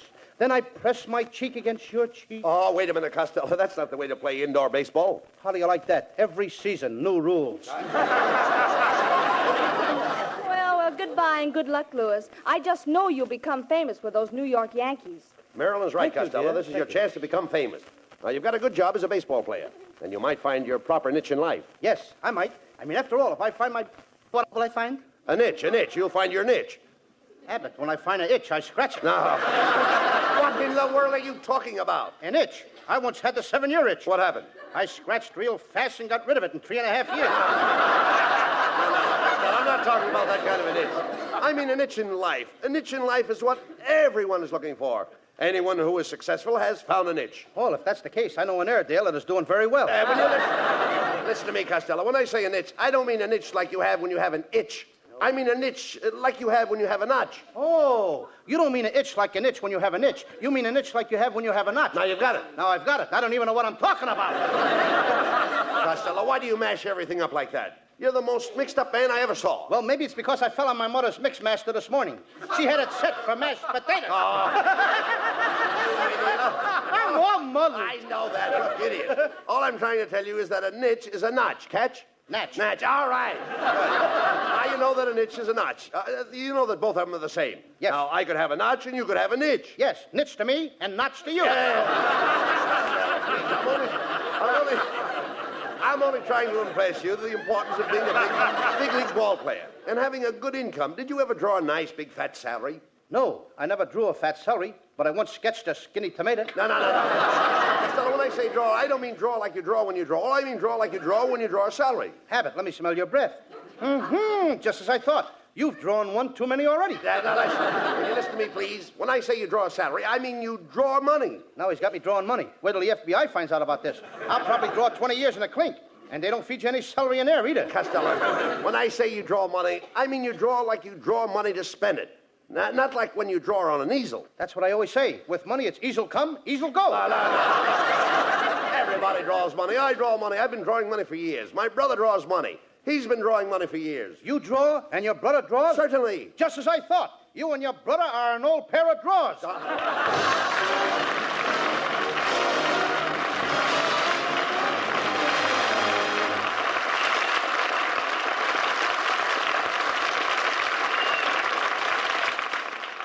Experience is the best teacher. It happened shortly after the end of the war. 2 cigarettes glow in the dusk on the veranda of a country house as a man and woman are chatting. The woman remarks, Robert, you've changed your cigarette brand. This is a Camel. I can tell without even looking. Yes, I have changed my brand. You know how we smoked whatever cigarettes we could get during the war? Don't I? Yes, I must have tried all the brands during that shortage. And that's when I found I liked Camels best. And weren't you right? Yes, experience is the best teacher. During the wartime shortage, people smoked whatever cigarettes they could get. It was this experience that taught millions the differences in cigarette quality. As smokers tried cigarette after cigarette on their T-zones, that's T for taste and T for throat, it was Camel's rich, full flavor and cool mildness that stood out from all the others. The result? Today, more people smoke Camels than ever before. Experience is the best teacher. Try a Camel.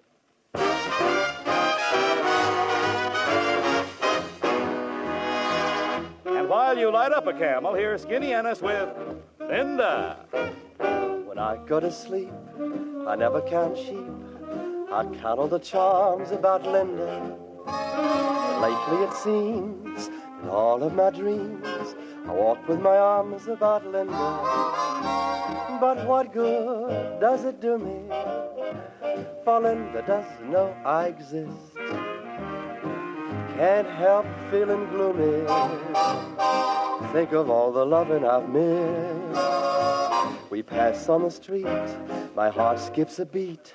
I say to myself, hello, Linda. If only she'd smile, I'd stop her a while, and then I would get to know Linda. But miracles still happen, and when my lucky star begins to shine, with one lucky break, I'll make Linda mine.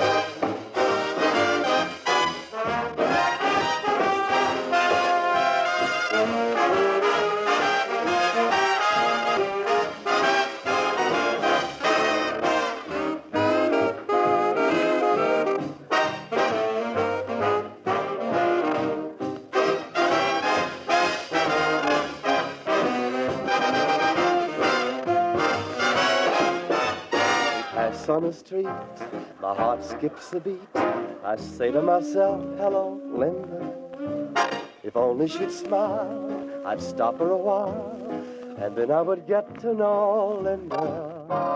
But miracles still happen, and when my lucky star begins to shine, with one lucky break, I'll make Linda mine.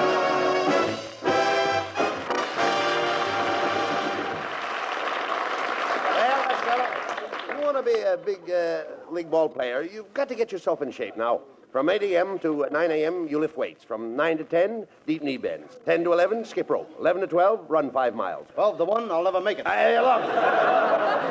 You idiot, you'll never be a ball player. Staying up late and going to nightclubs, eating rich food, running around with beautiful girls. Do you know what can happen to you? Yes, I can become manager of the Brooklyn Dodgers.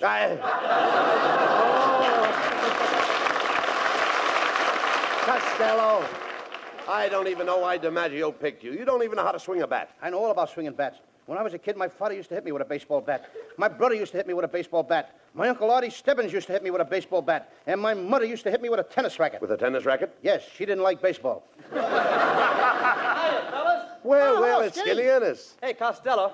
I heard about you taking Joe DiMaggio's place for the New York Yankees. That's right. You know, I used to pitch for the Hollywood Stars, and boy, I'll never forget my last game. There were 5 men on base. Oh, no, wait a minute, Skinny. Wait. 5 men on base. Now, that's impossible. Did you ever see the Hollywood Stars play? Ennis, I've seen the Hollywood Stars, and I don't remember you. Oh, I've changed a lot since then. I had the biggest buck teeth you ever saw. I was the only man on the team that could slide into second base and spike you from either end.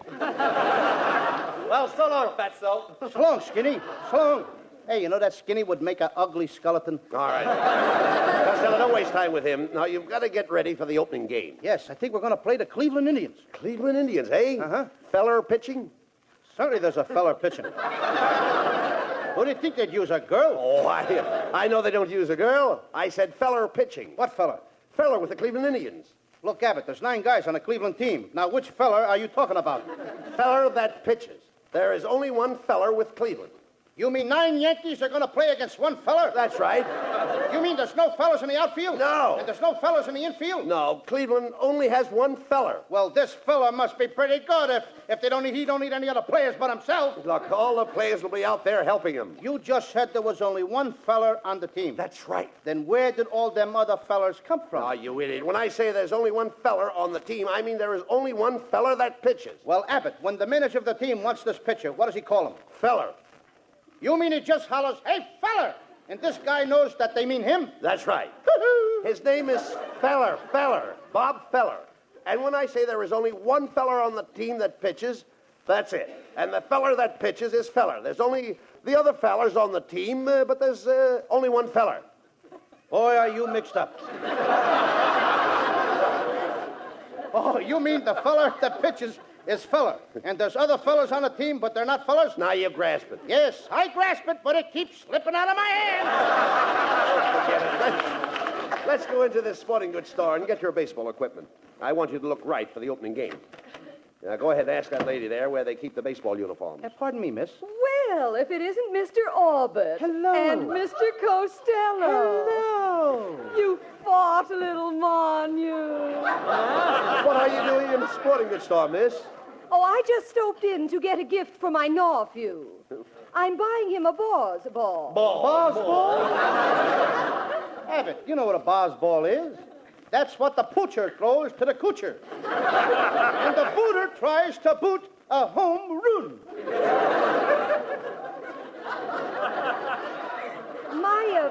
My nephew is just a lotto chope, but his ambition is to be a Brooklyn Dodger catcher. Well, if he's only a little guy, why don't he join the Detroit Tigers and be a short stoop?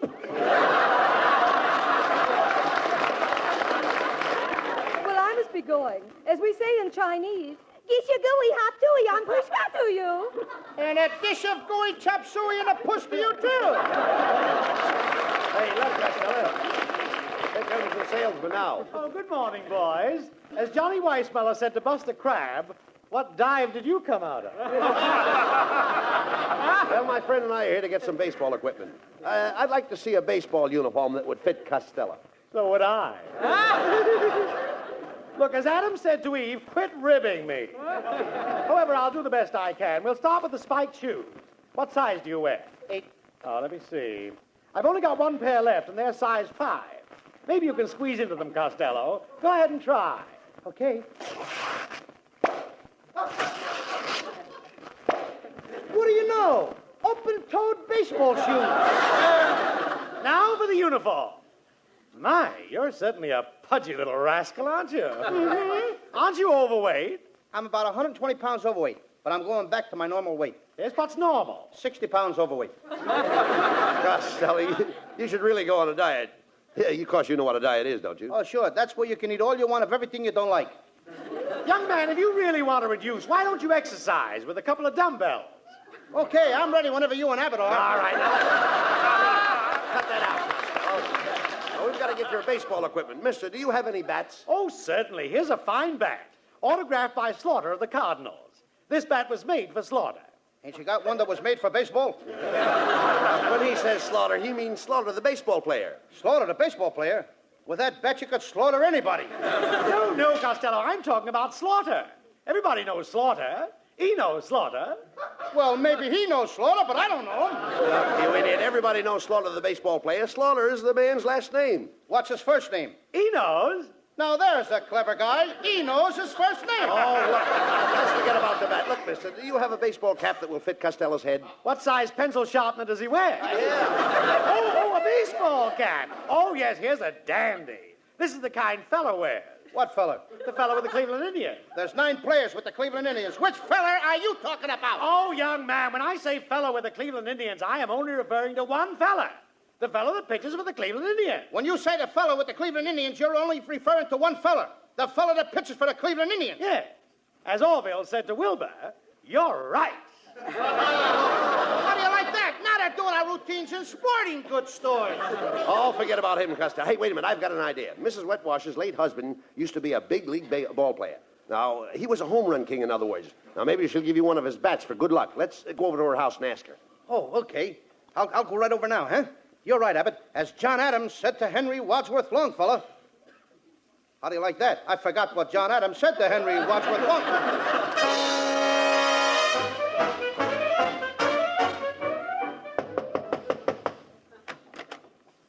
Well, good morning, Mrs. Wetwash. Oh, hello, Mr. Abbott. Oh, my, you know you ought to muzzle that St. Bernard dog. Oh, pardon me, it's Costello. Tell me, Costello, how are things in Gawker, moron? Mrs. Wetwash, I wish you hadn't said that. I was just telling Abbott your face reminds me of a rose. Oh, really? An American Beauty rose? No, a rhinoceros. Hey, shut up, Costello. Mrs. Wetwash, Costello's leaving for New York to join Joe DiMaggio's place. Take Joe's place. Isn't that wonderful? He's going to play with the Yanks. Oh, I can't believe Yes. it. What do those big Yanks want with a little jerk like him? Mrs. Wetwash, that was an insult. I'll have you know that beautiful women find me irresistible. I don't find you irresistible. And I don't find you beautiful. Quiet, Costello. Ask her for those baseball bats her husband left her. Okay. Mrs. Wetwash, I understand when your husband was alive, he had a lot of old bats. That's a lie. He never went out with anybody but me. No, Mrs. Wetwash. Costello means your husband's baseball bats. You see, he thought you might give him one of them. Yes, that's right, Mrs. Wetwash. You see, I need a good bat. Oh, you need a good bat. I'll be glad to help you out. Can I have the bat right now? Right now. Oh, my little head. Presents lovely Marilyn Maxwell for Metro-Goldwyn-Mayer, producers of The Sea of Grass. For Camel fans everywhere and in honor of New Orleans Jazz Week, Marilyn sings for the first time on the air the title song of the picture, New Orleans. Do you know what it means to miss New Orleans and miss it each night and day? I know I'm not wrong, the feeling's getting stronger the longer I stay away. Miss the moss-covered vines, the tall sugar pines, where mockingbirds used to sing. And I'd like to see the lazy Mississippi hurrying into spring. The moonlight on the bayou, a Creole tune that fills the air.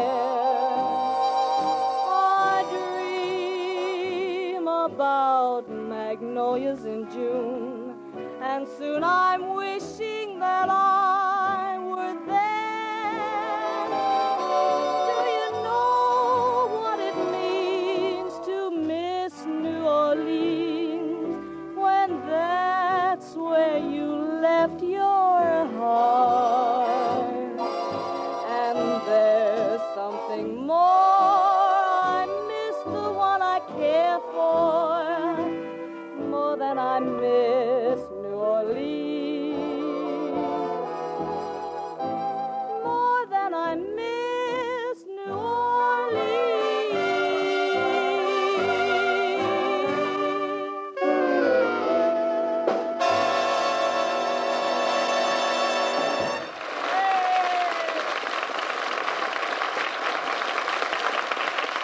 According to a recent nationwide survey, more doctors smoke Camels than any other cigarette. 3 leading independent research organizations asked this question of 113,597 doctors. What cigarette do you smoke, doctor? The brand named most was Camel. Now, you probably enjoy rich, full flavor and cool mildness in a cigarette just as much as doctors do. And that's why, if you're not a Camel smoker now, try a Camel on your T-zone. That's T for taste and T for throat. Your true proving ground for any cigarette. See if Camel's rich flavor of superbly blended choice tobaccos isn't extra delightful to your taste. See if Camel's cool mildness isn't in harmony with your throat. See if you, too, don't say, Camels suit my T-zone to a T.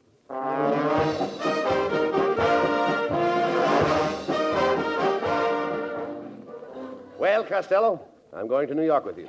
You know, Bucky Harris, the Yanks manager, gave me a job as coach for as long as you're on the team. Look, Abbott, if you're the coach, you must know all the players. I certainly do. Well, you know, I never met the guys, so you'll have to tell me their names, and then I'll know who's playing on the team. Oh, I'll tell you their names, but you know, strange it may seem, they give these ball players nowadays very peculiar names. You mean funny names? Strange names, pet names, like Dizzy Dean and... His brother Daffy? Daffy Dean. I'm their French cousin. French? Gouffet. Gouffet Dean, oh, I see. Well, let's see, we have on the bags, we have who's on first, what's on second, I don't know who's on third. That's what I want to find out. I say, who's on first, what's on second, I don't know who's on third. Are you the manager? Yes. You're going to be the coach, too? Yes. And you know the fellow's name? Well, I should. Well, then who's on first? Yes. I mean the fellow's name. Who? The guy on first. Who? The first baseman. Who? The guy playing first. Who is on first? I'm asking you who's on first. That's the man's name. That's whose name? Yes. Well, go ahead and tell me. That's it. That's who? Yes. Look, you got a first baseman? Certainly. Who's playing first? That's right. When you pay off the first baseman every month, who gets the money? Every dollar of it. All I'm trying to find out is the fellow's name on first base. Who? The guy that gets the money. That's it. Who gets the money on He first? does, every dollar. Sometimes his wife comes down and collects it. Whose wife? Yes. What's wrong with that? Look, all I want to know is when you sign up the first baseman, how does he sign his name to the Who? contract? The guy. Who? How does he sign his That's name? how he signs it. Who? Yes. All I'm trying to find out is what's the guy's name on first base. No, what is on second base? I'm not asking you who's on second. Who's on first? One base at a time. Well, don't change the players. I'm not changing nobody. Take it easy, buddy. I'm only asking you, who's the guy on first base? That's right. Okay. All right. I mean, what's the guy's name on first base? No, what is on second? I'm not asking you who's on second. Who's on first? I don't know. Oh, he's on third. We're not talking about him. Now, let's forget about Now, how did I get on third base? Why, you mentioned his name. If I mention a third baseman's name, who did I say is playing third? No, who's playing first? What's on first? What's on second? I don't know. He's on third. There I go, back on third again. Will you stay on third base and don't go off it? All right, now what do you want to know? Now, who's playing third base? Why do you insist on putting who on third base? What am I putting on third? What is on second? You don't want who on second? Who is on first? I don't know. Third base. Look, you got outfield? Sure. The left fielder's name. Why? I just thought I'd ask. Well, I just thought I'd tell you. Then tell me who's playing left field. Who is playing first? I'm not. Stay out of the infield. I want to know what's the guy's name in left field. No, what is on second? I'm not asking you who's on second. Who's on first? I don't know. Third base. And the left fielder's name? Why? Because. Oh, he's center field. Look. You got a pitcher on the team? Sure. The pitcher's name? Tomorrow. You don't want to tell me today? I'm telling you, then man. Go ahead. Tomorrow. What time? What time what? What time tomorrow you're going to tell me who's pitching? Now listen, who is not pitching? I'll break your arm, you say. Who's on first? I want to know what's the pitcher's name. What's on second? I don't know. Third base. Got a catcher? Certainly. The catcher's name? Today. And tomorrow's pitcher. Now you've got it. All we got is a couple of days on the team. You know, I'm a catcher, too. So they tell me. I get behind the plate, do some fancy catching. Tomorrow's pitching on my team, and a heavy hitter gets up. Yes. Now, the heavy hitter bunts the ball. When he bunts the ball, me being a good catcher, I'm going to throw the guy out of first base, so I pick up the ball and throw it to who? Now, that's the first thing you've said right. I don't even know what I'm talking about. Well, that's all you have to do. Is to throw the ball to first base. Yes. Now, who's got it? Naturally. Look, if I throw the ball to first base, somebody's got to get it. Now, who has it? Naturally. Who? Naturally.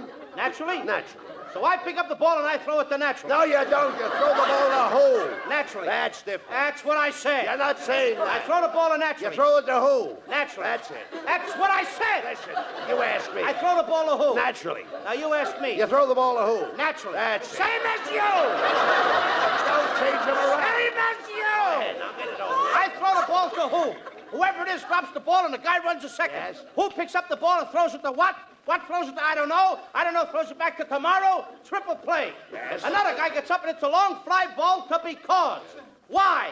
I don't know. He's on third, and I don't give a darn. What? I said I don't give a darn. Oh, that's our shortstop. I'm an idiot.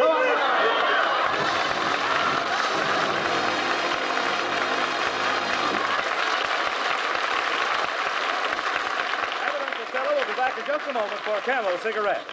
During the war, the makers of Camel cigarettes sent a total of more than 150 million free Camels to our fighting men overseas. Now free Camels are sent to servicemen's hospitals instead. This week, the Camels go to Veterans Hospital, Fort Lyon, Colorado, USAF Station Hospital, Davis-Monthan Field, Tucson, Arizona, U.S. Naval Hospital, Quantico, Virginia, U.S. Marine Hospital, Baltimore, Maryland, and Veterans Hospital, Palo Alto, California. Camel broadcasts go out to the United States 3 times a week. Are rebroadcast to practically every area in the world where men are still stationed and to our good neighbors in Central and South America. And now back to Bud Abbott and Lou Costello. What is that, Lou, you've got in your hand there? Another telegram? Hey, Abbott, look, I just got a telegram from Joe DiMaggio. Well, go ahead and read it. Okay. Dear Lou, just heard your show. I think you have the makings of the world's greatest natural ball player. You have spiked teeth, a club head, and you've been off your base for years. Good night, folks. Good night, everybody, and a special good night to Joe DiMaggio. Get well quick, Joe.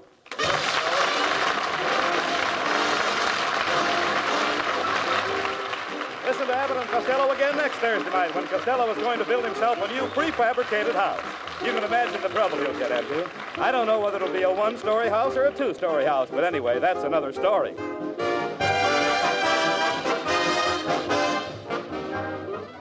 Prince Albert Pipe Appeal. They're one and the same thing. Any tobacco burns, makes smoke, but where else can you find the tobacco that has the pipe appeal of Prince Albert? The coolness, mildness, the rich, full flavor. Prince Albert is specially treated to ensure against tongue bite. Crimp cut to smoke slow and cool. So pack your pipe with mellow, rich PA. Enjoy Pipe Appeal with Prince Albert. And while we're speaking of enjoying yourself, be sure to tune in on Grand Ole Opry on NBC Saturday night. You all know and love the songs of America, but this week you have something extra special in store for you. Red Foley and his guests, Ernest Tubb and Roy Acuff. Grand Ole Opry Saturday night on NBC.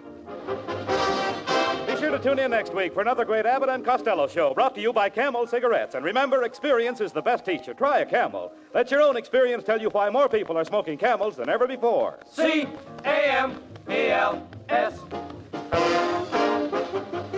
Abbott and Costello's famous baseball routine, Who's on First, is now available at Phonograph Records. This is Michael Roy in Hollywood wishing you all a pleasant good night for Camel.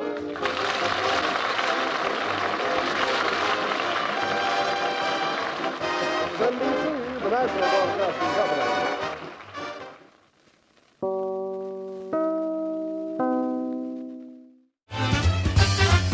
That was the Abbott and Costello Show with Who's on First, as originally heard April 17th, 1947. I'll be back to wrap things up in just a moment.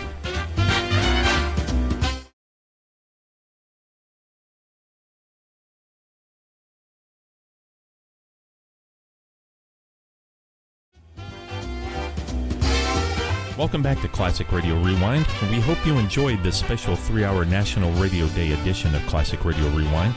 It's been a pleasure curating 3 hours of the best from radio's golden years. These timeless shows are perfect for any occasion, whether you're relaxing in a recliner, taking a nap, going for a bike ride or walk, or winding down for the night. From adventures to westerns, from comedy to sci-fi, there's something for everyone in old-time radio. For more great old-time radio programming, visit the WOTR Radio Network website and listen for free. No email, no accounts, just click play on the station of your choice. Sit back, relax, and let these classic programs transport you to another world. A quick programming note. Don't forget to mark your calendars for Old Time Radio USA's annual Labor Day Dragnet Marathon. Join Old Time Radio USA and Sergeant Joe Friday on Sunday evening, September 1st, starting at 6 p.m. Eastern Time to celebrate Labor Day with this special event. You can listen easily to our website at www.wotrradionetwork.com. If you'd prefer to enjoy it from the comfort of your living room, install the WOTR Radio Network channel on your Roku streaming device. Not at home? No problem. Just download the WOTR Radio Network mobile app for Android or Apple devices.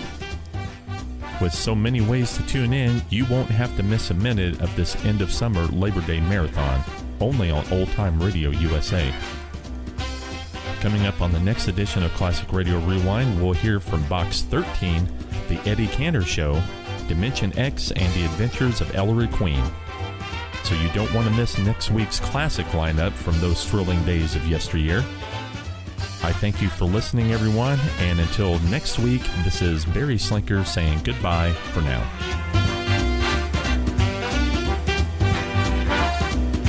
Classic Radio Rewind, a production of the WOTR Radio Network. For more Classic Radio Rewind, and to listen to any of the WOTR Radio Network stations, go to www.wotrradionetwork.com.